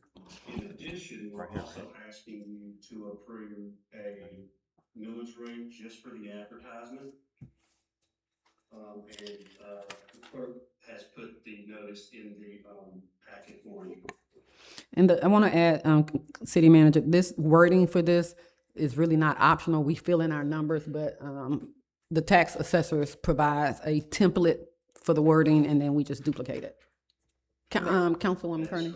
So I remember last year, because this wording looks different, I remember we had to put like some 90, percent or something on there. So has that been updated, or were we, no offense, were we wrong last year and caused ourselves a whole bunch of grief? I'm just making sure. Because our previous millage rate last year was like 6 mil, and so the 15, if we were to go to the 15%, it was a high percentage. But I think the education this time, and a lot of people learned that, and we don't have to do 15. Like, I personally would recommend a 12, because I know we're not gonna go over 12, and then maybe that kind of softens it, but we cannot exceed 15. So you give yourself enough cushion, and so we can go down to 12, but I think you're talking about, there's an increase of blank meals over the rollback millage with a rate of, that's a But we had like calculation. 90 something on there last year. It was 90%, a 90% jump because it jumped from 9 to 15. So to them, it looked like it was gonna be. Yeah, from 8, I think it was 8 to 15, so it was like a percentage calculation. Okay, so now we're putting in just 15 mils instead of the percentage, and we can do that? It's gonna still look like the same thing. It's still gonna say the same thing, so we can't change this. And we don't have to do 15, council, I'm sorry, we're doing sidebar discussion. We don't have to do 15, we can do 12, but just know whatever we put here, we cannot exceed. And we're not the only city that kind of just shoots in the dark with this. I mean, those that have been on council know. So we can do 15, we can do 14. I would recommend that we don't do less than 12, though. Okay, Mayor, Yes. I'm sorry, I guess my question is, so is this just for the city of Jonesboro? Because when I see other cities do it, I don't know if they put like these percentages out there like that, because I don't feel like they get the type of reception that we get. So that's why I'm trying to make sure, what are we aligning with So- these, like, what does All- city of Lovejoy look like? You know what I mean? So everyone should, am I correct, Madam Clerk and City Manager? Everyone's posting should look in this format. This is the one that Daniel, Madam Tax Commissioner approved. I think the difference is, it was a big jump from our current to what we said our adopted tentative millage rate was. It was, last year it was 7, and then it looked like we was gonna go to 15 because they didn't understand this maximum. So, or 8. So Lovejoy may look different because theirs might say a millage rate of 20, but then their current rate might be 18. So nobody's really gonna say anything. I think, Tracy Messick, you've been around, like how this goes. Thank you, Mayor. So I think I see what, 2 counties as well, in Lovejoy State, so I believe they're also part of here. Yes. well, I Councilwoman Messick? Thank you. I think I understand what direction Councilwoman Kearney's going. There was, last year, we did post a higher millage rate, and it did view as an extremely high increase. What we post, we cannot exceed. So we posted, we were having a lot of discussion about where we were going to land. and it just made sense to post it high so that we knew that was the top. What we actually needed, we knew was going to be less than that amount, but that was the top. I do agree. I think to even posting after what happened last year, because it was taken quite literally, I think posting 15 is high. Mayor, I would like to make a motion to post this at 12 and for newspaper purposes, and then we'll go with a discussion on where to set the millage rate later. This isn't the millage rate actual. This is saying we're not going to exceed. And it says So, tentatively, I do yes. officially make that a motion to post it at 12. All right, so there's a motion on the floor to post it at 12. Is there a second? Madam Mayor? Yes. Second that motion. Are we doing this, or is this to go for next week, or we're doing this now? I Oh, thought this was time sensitive. Did y'all need this? I need to know from the finance director, and also if someone could explain, because when you're adopting this, the times of the meetings need to be in this document, so Yeah. we don't have any time. It's Okay, so- blank. So, And lastly, Madam Mayor, my apologies. The last thing is, when you're increasing your millage rate, and the public notice has to inform the public an average. So if it's $100,000 house, your house will now be this amount. That has to be a part of it if you're doing an increase. If I'm not mistaken, I'm going to defer to the city manager on this to see if this is sufficient or not. okay, I want to just jump in because I was concerned about that, which is why I had her to reach out to the tax commissioner to give us the exact form, because last year they gave us about 4 or 5. But just to keep this correct, do you mind, Councilwoman Messick, removing your motion off the floor for a second? We can come back to it. I just want to do the dates first. Sure. Okay. So Just we rescind the don't want to motion. do a second. And what he seconded already? Can we? She do can always discussion? amend it to add the times in And then we there. can- She we don't can- have to Okay, you withdraw didn't, it. those don't have to be 2 separate motions? No, because if you're approving what's in your book package, there are dates and times of the hearings. All right, well, let me, Oh, so there's you a, just need the date, what's on here spoken into the Correct. record? For the hearings? so was it, let me ask you, was the motion appropriately second? Yeah.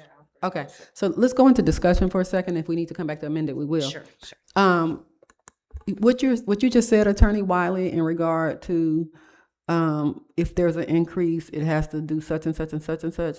When does that come out? That doesn't come out with this, that comes out, because that is correct. I do I'm recall not that sure. I now. want to Yeah, I just hear was from our asking city her manager and if finance director on finance this. director can speak on that, ma'am. And I see Ms. Worthington shaking her head. Can you add something to that, Ms.? There were 2 forms, PS, I can't recall the exact name, but Karen, finance director, Slayton Dixon, if she can share.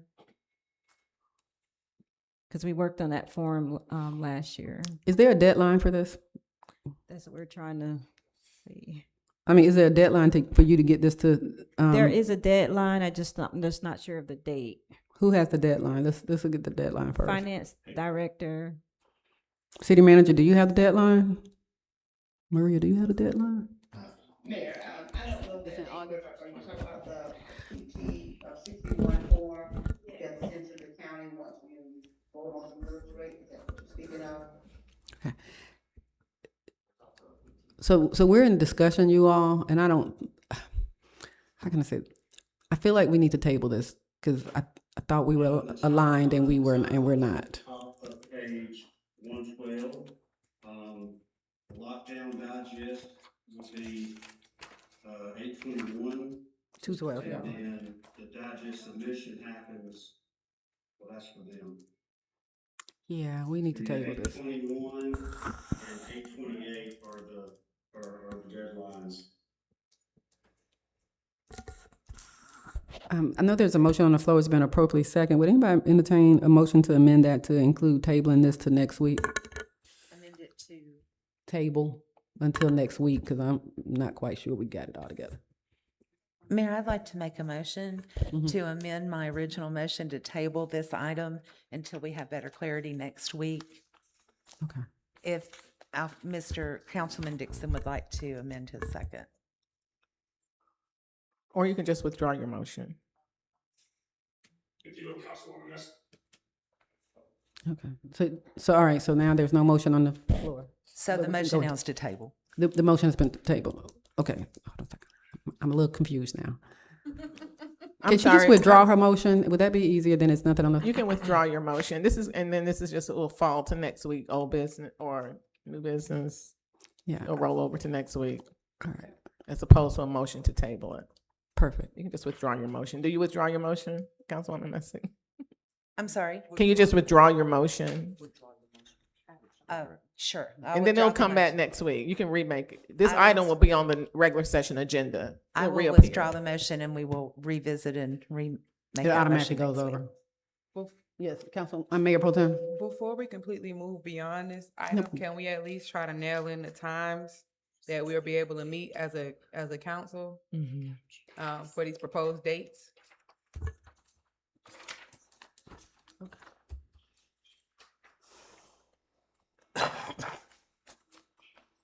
Um, and then I know last year, I think we did some on the days that we had council meetings. And so I see that these are on like Wednesday and Thursday. Was it strategic?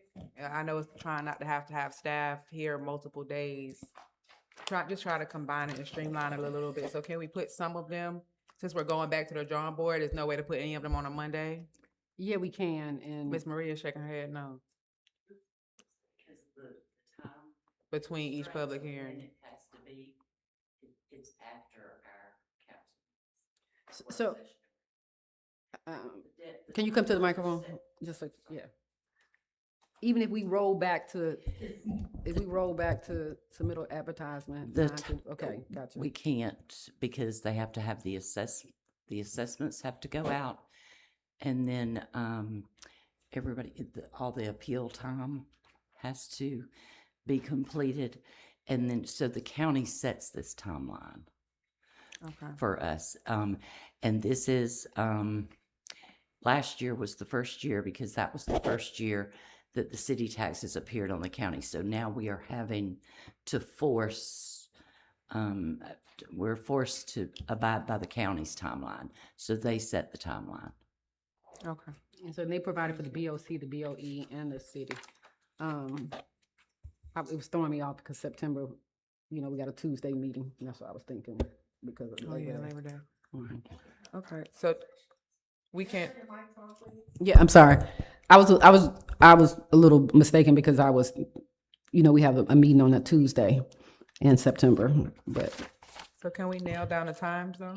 Can we, so that when we bring it back next week, we know what we're doing, and can we try to fit it in the times that staff is already here? On the date, you have to have a 1 after 6 p.m., at 6 p.m. after work to allow people that work to travel to come back to attend. The other one, and then it can be in the day. There is one during the day. council, So there's 2 on one day. And that one, you want one at 6 p.m.? There will be one in the evening and one in the morning. And then there will be the third meeting on the 23rd, I believe it is, of September, and that one will be on its own. And that one will be, council, can be at 6 o'clock. I'll entertain a motion for the special call meeting on 9/16 to be at 10 a.m. and 6 p.m. And then for the 9/23 meeting to be at 5 p.m. I still want to give a courtesy for people to be here. For the special call meeting on 9/16 to be at 10 a.m. and 6 p.m. And then on 9/23, the third and final adoption to be at 5 p.m. And that way it still gives the community a courtesy of being able to get off. Madam work. Mayor, I Yes. thought we were moving this till next week. But I thought Madam Clerk has suggested that we at least get the times this week. Okay. Mayor Pro Tem. Okay. And I just want to make certain before y'all do that the finance director and the city manager, are we okay with moving this decision until next week? There aren't any deadlines that we will run up against. Maria said we have until 8/31/2026 to give the submittal of the advertisement. That's the first That's when it deadline. has to be, So we submitted to have the until paper, then. the deadline. Yeah, me too. They don't know. Okay. Mayor, Does the 16th work for everybody? We're gonna have a quorum? I was gonna say, I'm cool with those dates and times. Okay. We also will have the next county tax meeting is this Thursday. Perfect. Okay. So we'll have updates. Does anybody need me to repeat? Okay, I'll entertain a motion to approve. Second. Any discussion? All in favor? Aye. And just for the record, special call meeting on September 16th at 10 a.m. and 6 p.m. And the special call meeting, the third meeting and final adoption meeting will be on 9/23 at 5 p.m. Thank you, Maria. Here you, Mayor, yes, ma'am. I would like to enter into the record that I asked for snacks and dinner and it was not provided. Well, because that's a gratuitous. We can't get it. It's no longer legal. I sent an email. We need sustenance. She sure did. We got some stale chips upstairs. Have at it. Next on the agenda. Y'all keep going. We good. Letter 'cause- J, council to consider adopting a resolution reconstituting the governing board of the Urban Redevelopment Agency of the City of Jonesboro as an independent board of commissioners and superseding the 2024 designation of the Downtown Development Authority membership as the URA board.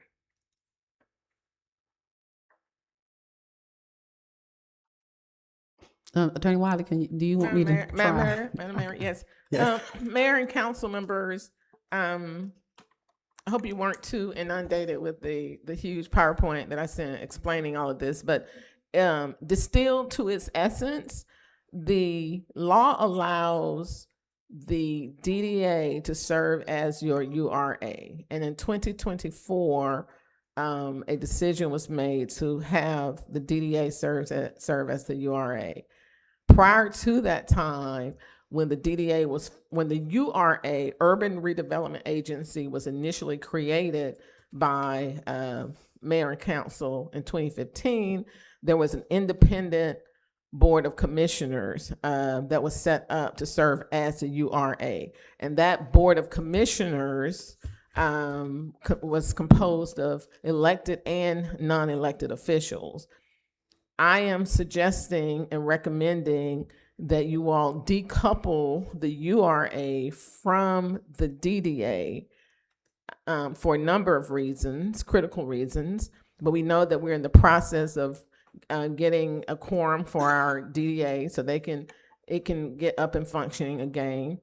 In the meantime, while that's happening, we have serious business to undertake as a city concerning Club Nouveau Bar and Grill, Nouveau Bar and Grill, and other matters that the URA can engage in, such as there's some Habitat for Humanity projects that we want to, that the city manager has been approached about for King Street properties, and that was done through the URA. So the benefit of reconstituting a separate board of commissioners, separate and distinct from the Downtown Development Authority, is that the eligibility requirements for the URA board are not as stringent as the DDA. And we know the DDA statute has some very tight restrictions as to who can serve on the DDA. The URA, you just have to be a resident, and you can also be within a 5-mile radius of the city. So you get an opportunity to expand your board member selection. And so what we have before y'all, and this can be the draft for next week, is to reconstitute it under Georgia law. If you stay with the separate URA Board of Commissioners, I don't know why they chose commissioners, because it gets so confusing with county commissioners, but that's what they call them. You will be commissioners. We have proposed a 7-member, if you look on page 220 of the proposed draft resolution, and that's just 7. It could be more, but 7 is always a good number. The law says that the mayor chooses point subject to the advice and consent of council. That's what the statute says. And so it's sort of like when the president appoints and nominates members of the cabinet subject to the advice of the Senate, going back to history, Teacher Miller, Mayor Pro Tem. So the same thing with the URA. The mayor appoints subject to the advice and consent of council, the board of commissioners of the Urban Redevelopment Agency. And There we have it. So, and also the statute also says that the mayor selects the chair and vice chair. And that's on page 221 of your packet. The section 7 residency eligibility is here. You can also have the housing authority to service, but I would not recommend that. The recommendation is to stay with the original intent of the 2015 mayor and council to have that separate URA board of commissioners, decouple it from the DDA so that we won't run into the situation where the lack of a quorum on the DDA necessarily implies that the URA can't conduct its business. That's all I have, Madam Mayor. I'm happy to answer any questions. Council, do y'all have any questions? Again, she stated like the urgency. We were trying to find a way to get to what we need. Also, I think that's it. Was there anything else in our conversations? Yes, Councilwoman Kearney. Yeah, I have a couple questions. I think this is good, but I just want to make sure everybody up here knows what we're, and not using the right verbiage here, what we're losing and what we're gaining, in restructuring and changing it from one to the other. And then another thing, I know it says 7 commissioners, I guess is the word used, but I'm wondering if it should be less because the problem we're having now is maintaining a quorum with the numbers. So that's one of my questions. Then I got a couple more, but yeah, you can go ahead. So did you add about the 5 miles? Y'all get to determine that. So that's a matter for us to discuss if y'all want 7, 9, but the 5 mile outside the radius of the area. One of the things that y'all will have to do that I'm going to recommend once we get it up and running is mayor and council, the original urban redevelopment area is very limited to the Nouveau area, the Broad Street. Yep. And we need to expand that map. So that's something that Mr. David Allen and city manager, they can work on bringing y'all an expanded URA map, pockets of blight, which may be the entire city, maybe. I've seen some with smaller cities. The URA area is going to be broader than even the downtown development area map. But so even when you reconstitute the board, this body will need to, in my recommendation, and getting with city manager and Mr. Allen and the mayor, ask y'all to expand the map so you can do more work. And so yeah, that's. So you're losing something, you're gaining, but you're also gaining the ability so that one board, lack of a quorum on one board won't affect the other. Okay, and then I wanted to add that because we had discussed that. So member 7 means that we have to have 4 as quorum. Is that right? Mm-hmm. Correct. Okay. And we debated whether to do 5 or 7, but I thought with the 5 mile radius, that kind of, if you're just wondering, that push you almost down lakes. I mean, it pushes you out, but we can consider that. Okay, Yes. Mayor. And then another question. So I see that 3 of the commissioners have to be elected officials and 4 of them will be, Suggestion only. Suggestion. Have to be. exactly. So I guess this is my question / clarification. In our charter, from what I read, no elected officials can serve on authorities, commissions, or boards, but we're allowed to serve on committees. Oh wait, did I get On that the right? URA. We can't serve on authorities, commissions, or boards. We're allowed to serve on committees, with the exception of the DDA, because in the state law it's written as like the ex officio, like member or whatever. So with the URA, is that the same thing? I'm just making sure. So the URA can consist of, the mayor and council can serve as the URA. Or you can have your board of commissioners, which will include some elected officials plus some non-elected officials. The housing authority can serve as the URA or the DDA. So you have your options. And so state law allows elected officials to serve on the URA. And so the recommendation is 3 of you all and plus 4 persons who don't hold office. These are just recommendations only. You can play with that however you want to. If you want 4, 3, 3, 4, 2, y'all can discuss that and decide how you want your board, your URA board to be composed. That's for y'all's discussion. This page 219, these are not mandated by law. This is just the recommendations that came up after discussions with Madam Mayor. Okay, so we need to discuss this because I'm looking at section 5 and I know it's just like the recommendation for the term of office and stuff like that. So we need to nail down all that stuff. Okay. Yes, gotcha. ma'am. Yes, Thank ma'am. you. Thank you. But those are good questions. Do we want to, how we want to open up the floor to kind of nail those down? Is for, I think, starting with the number, the amount of members, I think that was the first one, and then the makeup. I would kind of like to nail this down because, as you can see, the attorney's to-do list is big. And again, these were just us brainstorming to bring you all something. So we had said 7, knowing that quorum was 4 to include, but that was, the 7 was based on 3 council, which means that we were only looking for 4. So if we change that, then, those are kind of, our rationale was connecting those two, that we really only had to get 4 outside of the 3. So if we did 5, I personally still feel like the outside entities should be the same, or if not one more than the council members. So I wouldn't want 4 council members and then 3 outside. So if we go down to 5, then my recommendation would be 3-2. 3-2, but does the 2 include me? So it would have to be 6. And we don't want 6 because then we might get a tie. You want to have an odd number. Yeah, so we did 5. That means there's only 1 other council member other than me, and then 3 public. Or it could be 3 council members and 2 public, but I think there's an advantage to having public with the 5 miles out. So, Councilwoman Fox, Kearney, Mayor Pro Tem, everybody, sorry.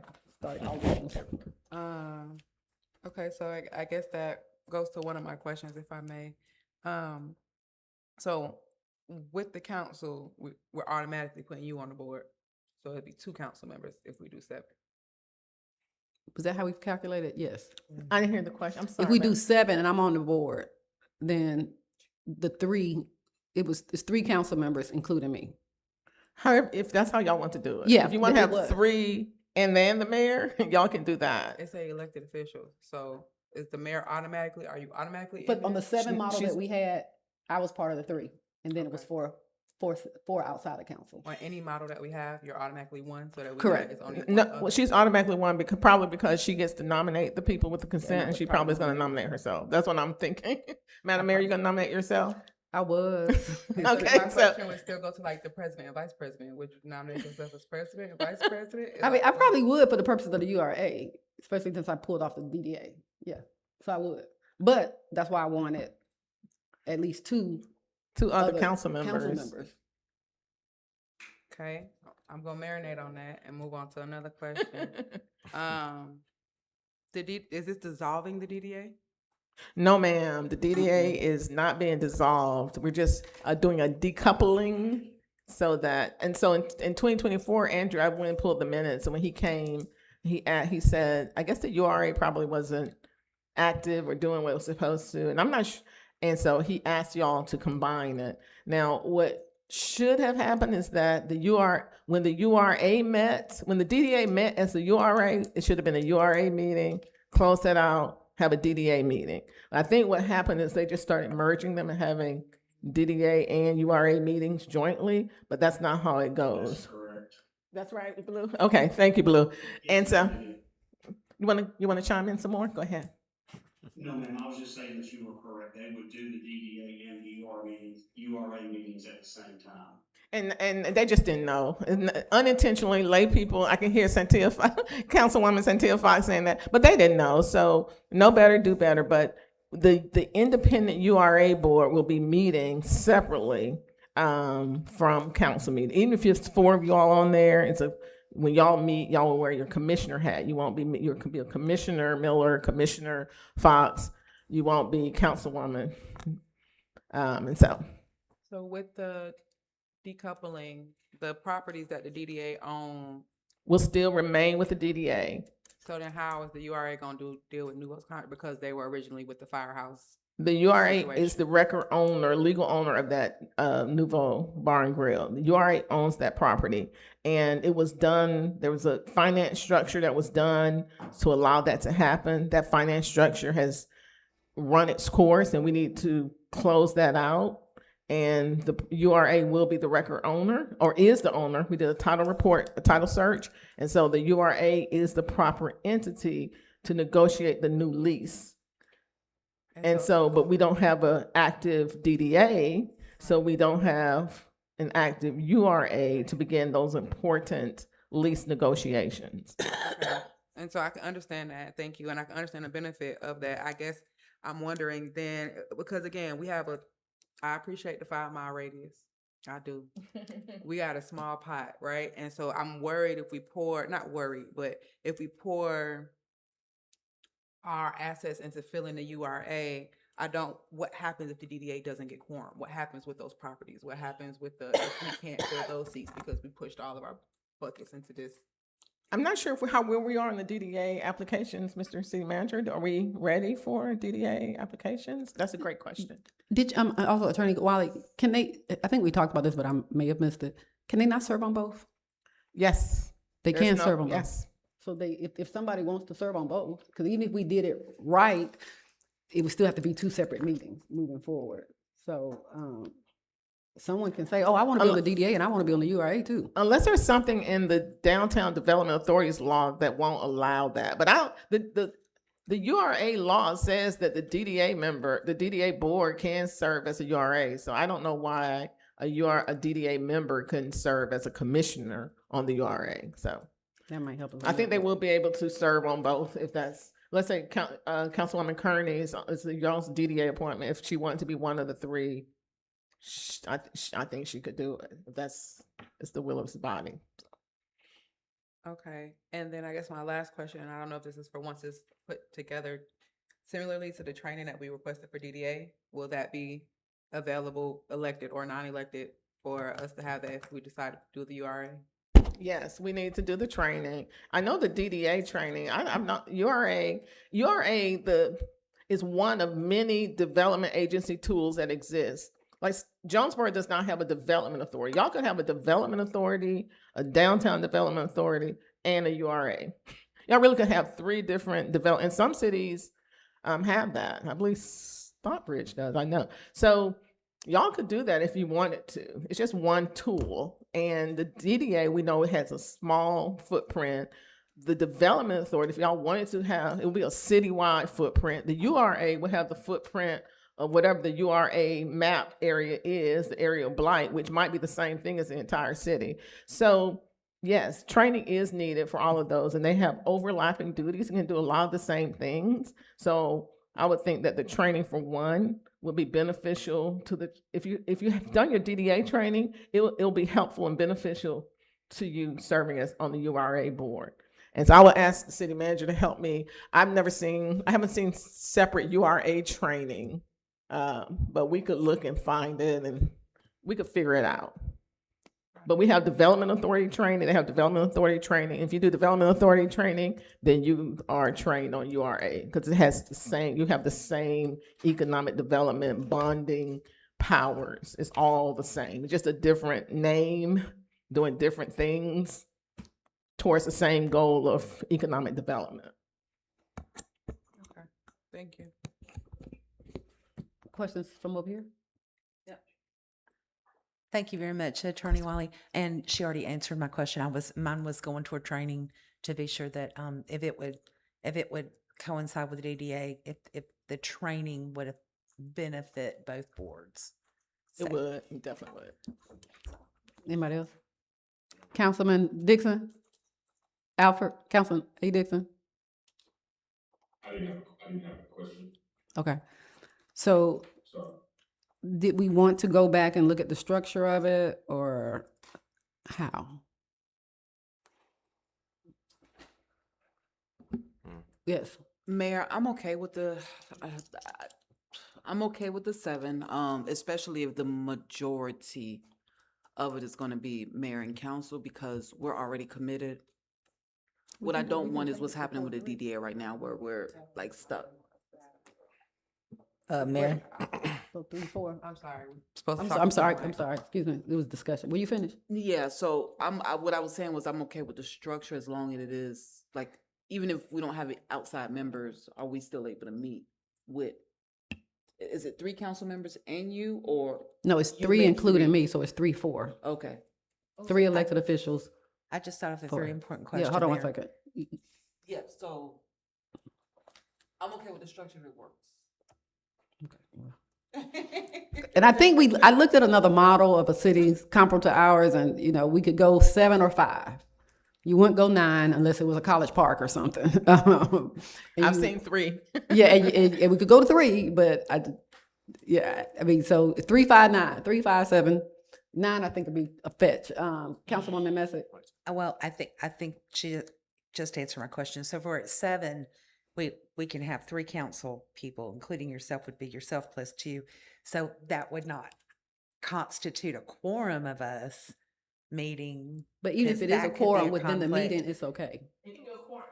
If y'all are meeting when you meet as the URA, so when our distinguished clerk will do a notice, you'll be meeting, and some jurisdictions, let's say you have the council meeting at 6 p.m., you may have a URA meeting at 5 o'clock.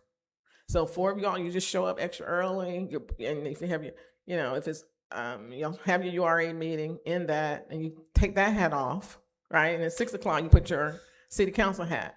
Yeah, public service, yeah. So you can do it if it's your desire to serve in that capacity. There's a lot of things that the URA, I think, for the projects and stuff that you all want to do that I've talked to some of you about, that having an active function URA is going to be very beneficial to y'all. And there is nothing to prevent the URA and the DDA from partnering on a project and working together. So just like the city and the DDA can do an IGA, the URA and the DDA could do an IGA to do a project if something came up. So it's all good. We're all family. All right, so council, I would like to entertain a motion for the size of the URA. Is there is there a motion? Mayor, I'd like to make a motion that the size of the URA be 7 members. Is there a second? Second that motion.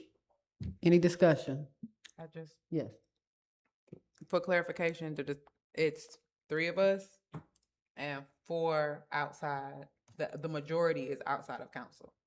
Correct. Okay. I think that motion should specify that and be corrected. Thank you, Mayor Pro Tem. I think that motion. That Well, I should was be going specified. to do the Oh, subsequent you're going to do them motion. separate? Yes. Yes, ma'am. Okay. I mean, we can. So, but if, Mayor. yeah. Oh, sorry. Yeah, discussion, yeah. Yes, so I want to make sure, are there 2 other members up here? I guess that, okay. Well, okay, let me just say this. That's why I was kind of overzealous by thinking that I could get 2. So, and I'm not opposed to who wants to serve on this. And so I think we would get 2, but I guess that is a good one. And even if we get 2 and 1 can't make it, I still think we can be solid with a quorum, All right, so there's a motion on the floor. It's been appropriately seconded. If no further discussion, all in favor? Any opposed? At this time, I'd like to entertain a motion for the makeup of the 7-member URA board to include 3 elected officials and 4 members of the community as outlined in the recommendation summary. So made. Second, okay. Any discussion? All in favor? Any opposition? Okay, and whoever those 2 are, send me an email tonight so I can know that we have them. So we will nominate, you nominate, Madam Mayor, you nominate, and I guess you're taking, and y'all turn the terms, and then we'll bring this back next week with the names. And Are the you gonna have nomination. I don't know if you're gonna have the other So what nominees next week. we'll have the nominations for the council, for the elected official, and if you all are okay with, I can share some ideas, or we can do an application, but yeah. All right, are we okay with this, y'all? Thank you. Thank y'all so much. Next on the agenda. Letter K, council to consider adopting a resolution regarding a CDS grant award from Congressman David Scott, 13th Georgia House District. And that was for fiscal year 26. I reviewed the information from the city manager, and it needs to be corrected. But basically what I'm asking is that we approve the actual funding that we have received, $1.01 million and 3.4. And so Attorney Wiley advised that we have a resolution accepting those funds. So at this time, I would entertain a motion. Well, I would ask for no motion, and it rolls over to old business when we can provide correct resolution for us. But anybody have a question about what that is? Yes. Mayor, I just had one question on the, when I was reviewing the packet. So it says our SPOS commitment. Do we have to commit a certain amount of our SPOS dollars? Where do you and see this grant SPOS commitment? equals it, or, Where do you see SPOS commitment? I'm sorry. Am I looking at the wrong thing? okay, oh, hold on. Clerk, too. So when I was reading through it, I think it was the very back page, to where there was a blank that said our SPOS commitment would be, I only the see 3 pages. resolution. See the agenda summary and then both resolutions. Y'all see something else? I only see 3 pages under that item. It did originally have language for the SPOS, contribution for cost share, but since these are congressionally directed spending, there is no cost share on there, so it was removed. I never saw it. And also, if we're looking at the resolution, it just needs to indicate that funds have been received, that you all are not authorizing me to make application because the application had already been submitted. But it's just basically authorizing the acceptance of the funding. Once that is done, then I will ask for in consideration on how these grants will be managed, because they require a lot of HUD funding stipulations and things like that. So this will be, do we need a motion to table this, or it just rolls over automatically to old business? I'm sorry, Councilwoman Fox, did you have a question? So we haven't. Yes, Madam Mayor, thank you. We haven't received the funds. This is what we received basically a promise note, correct? Well, no, it's been awarded, and so there's a way that it has to be drawn down once we go through okay. the training. But so Okay. that's why, the resolution's just to say that it's accepted. We'll have that information to hopefully go into the budget for next year. Okay, got it. Anybody have questions? Over? Okay. Madam Attorney, do we need to table this until we can So get the it's my correct unders- resolutions? So it's my understanding, Madam Mayor, that you're saying that on the 224, and page 225, that those resolutions need to be rewritten to appropriately state Yeah, they're that we've been incorrect. awarded, that it's not an application, and those resolutions will be a part of the packet for next Monday's meeting. Correct. And the Okay. second whereas is that the fiscal year 2026 was opened. It has not opened. We already applied for 27. So, yeah, so That means it's time to go. Yeah, So I don't think I will get with the city manager on how to correct these. no, it'll just roll over to no business with those updated resolutions. Thank you so much. Anybody have questions on the resolutions? We'll get them. Right. Okay. Next item. Letter L, council to consider Clayton County Prisons labor contract and inmate supervision agreement. Mayor and council, this is a contract that exists between the city and Clayton County Prison. This is for the inmate crew that helps us with maintaining the right of way. And then if there's other things, other tasks that are too big for public works, we have the ability to reach out to them and ask. There is a flat rate per day, which is contained in the contract. And I believe it states the 2 times a month, but it can be for more. Council, any questions? We don't have to vote on this tonight. This can move to the consent agenda or not. Yeah. Councilwoman Messick? reading through this, I thought we had the option, the examples we were given was 1 day a month or 2 days a month. And I wanted to know if this is something that we're obligated to for a year.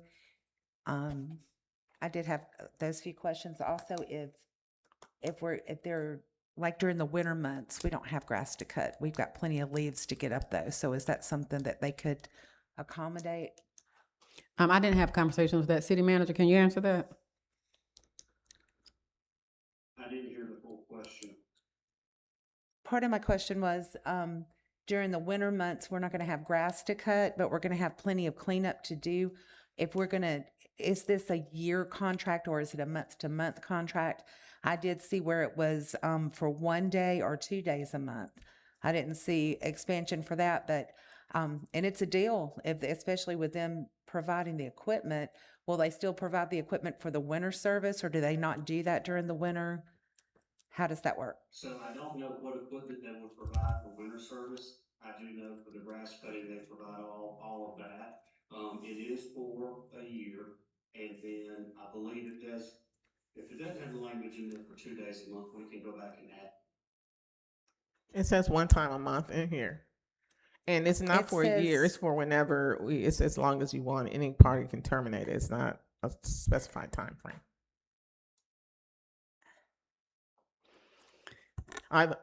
Either party can terminate.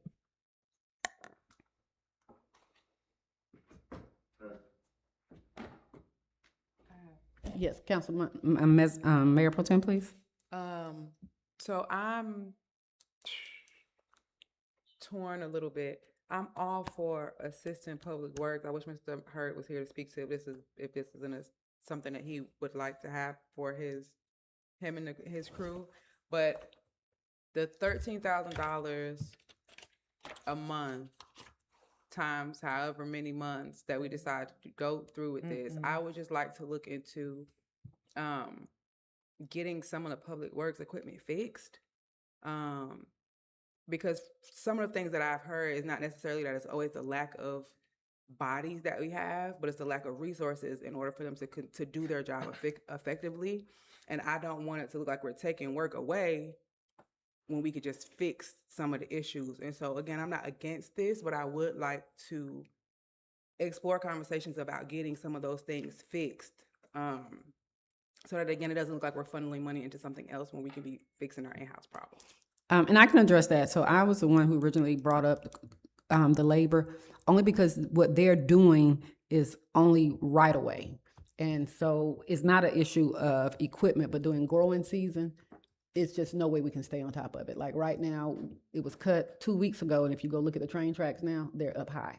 So the equipment to cut that is good, but between that during growing season, that cemetery takes 4 days with everything operable.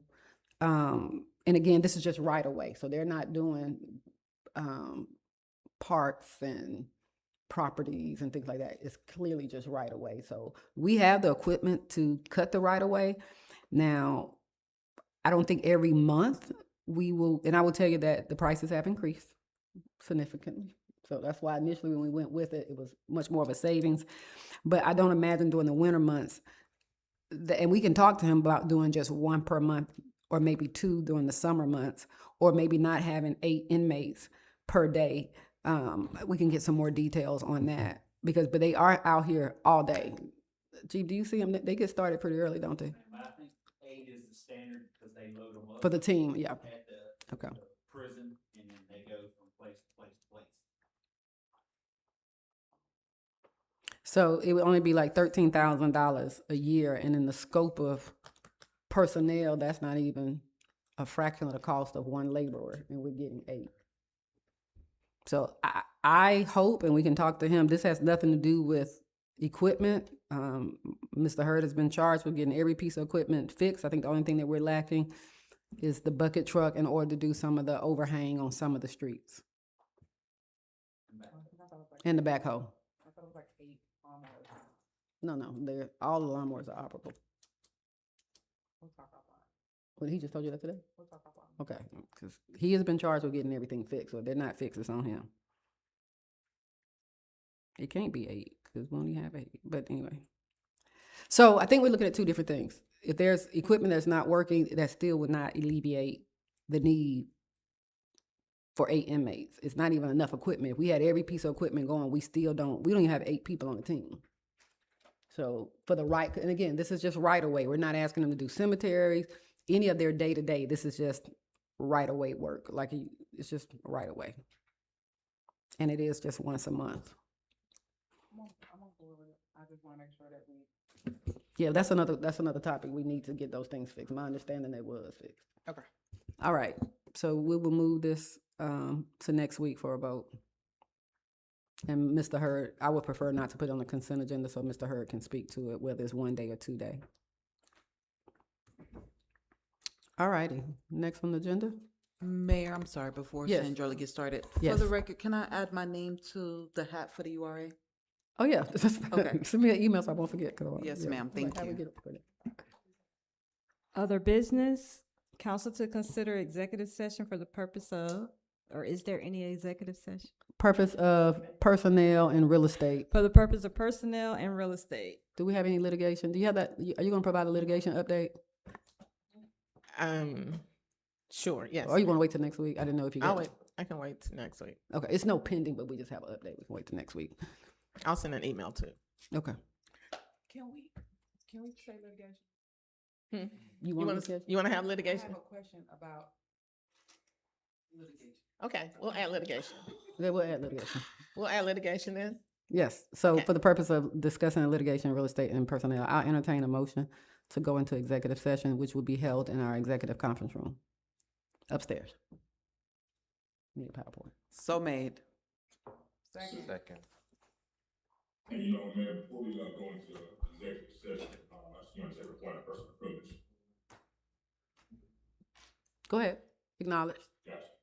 Gotcha, no, you know, our hearts is, still with the 6-year-old, child that gained his wings, RJ in Spanish, a couple of weeks ago. He's spoken to the chief of police, and, I look forward to bringing the Jonesboro Safe Home Initiative, to council next week. Just wanted to just remind everyone to take a look at the emails and the program, and if there's any suggestions or changes that need to be made, please feel free to submit those over so we can start doing our part as well. Thank you. And, there's a motion, all in favor? Any opposed? Thank you so much. Council, it is, 10:04. Can we be upstairs by 10:10? I know people might need a bathroom break or something. 6 minutes. Miss Yvette?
Chief, I wanna go to the office. and That's look all at one work. motion, Councilwoman. One motion. Three parts. One Chief, I wanna motion. go to the office. and look at work. Go ahead. Cool. I gotta say all of No, just everything but four. It's three of them. I gotta say 3 different motions. No, it's one motion, three parts. Okay. Say and. Boy, I and. get- That's all. I need some order. Compound. Gotcha. This thing itchy. You ready? Alright, let me know when. That's on my life. Are we back? I entertain a motion to go back. I entertain a motion to go back into regular session. Second motion. Wait a second, we're live. No, I'm sorry. I'll entertain a motion to go back into regular session. Second. Okay. Everything from the right. Are there any? Are there any items that need to be heard before the council? Mayor, Yes. I would like to make a motion. Oh, All right. So, City Council wants to adopt a resolution authorizing the purchase of 141 Smith Street at $125,000, subject to an appraisal and negotiated purchase and sales agreement. And I want to the mayor is authorized to execute all necessary documents to complete the purchase on behalf of the city. And the city attorney is authorized to order a title search, appraisal, and survey as necessary to satisfy contingency requirements. Second. Any discussion, council? All in favor? Aye.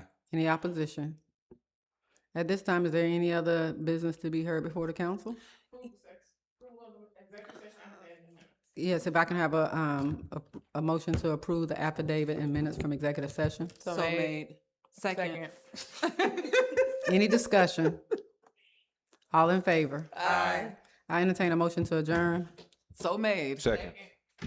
All in favor? Aye. Any opposed?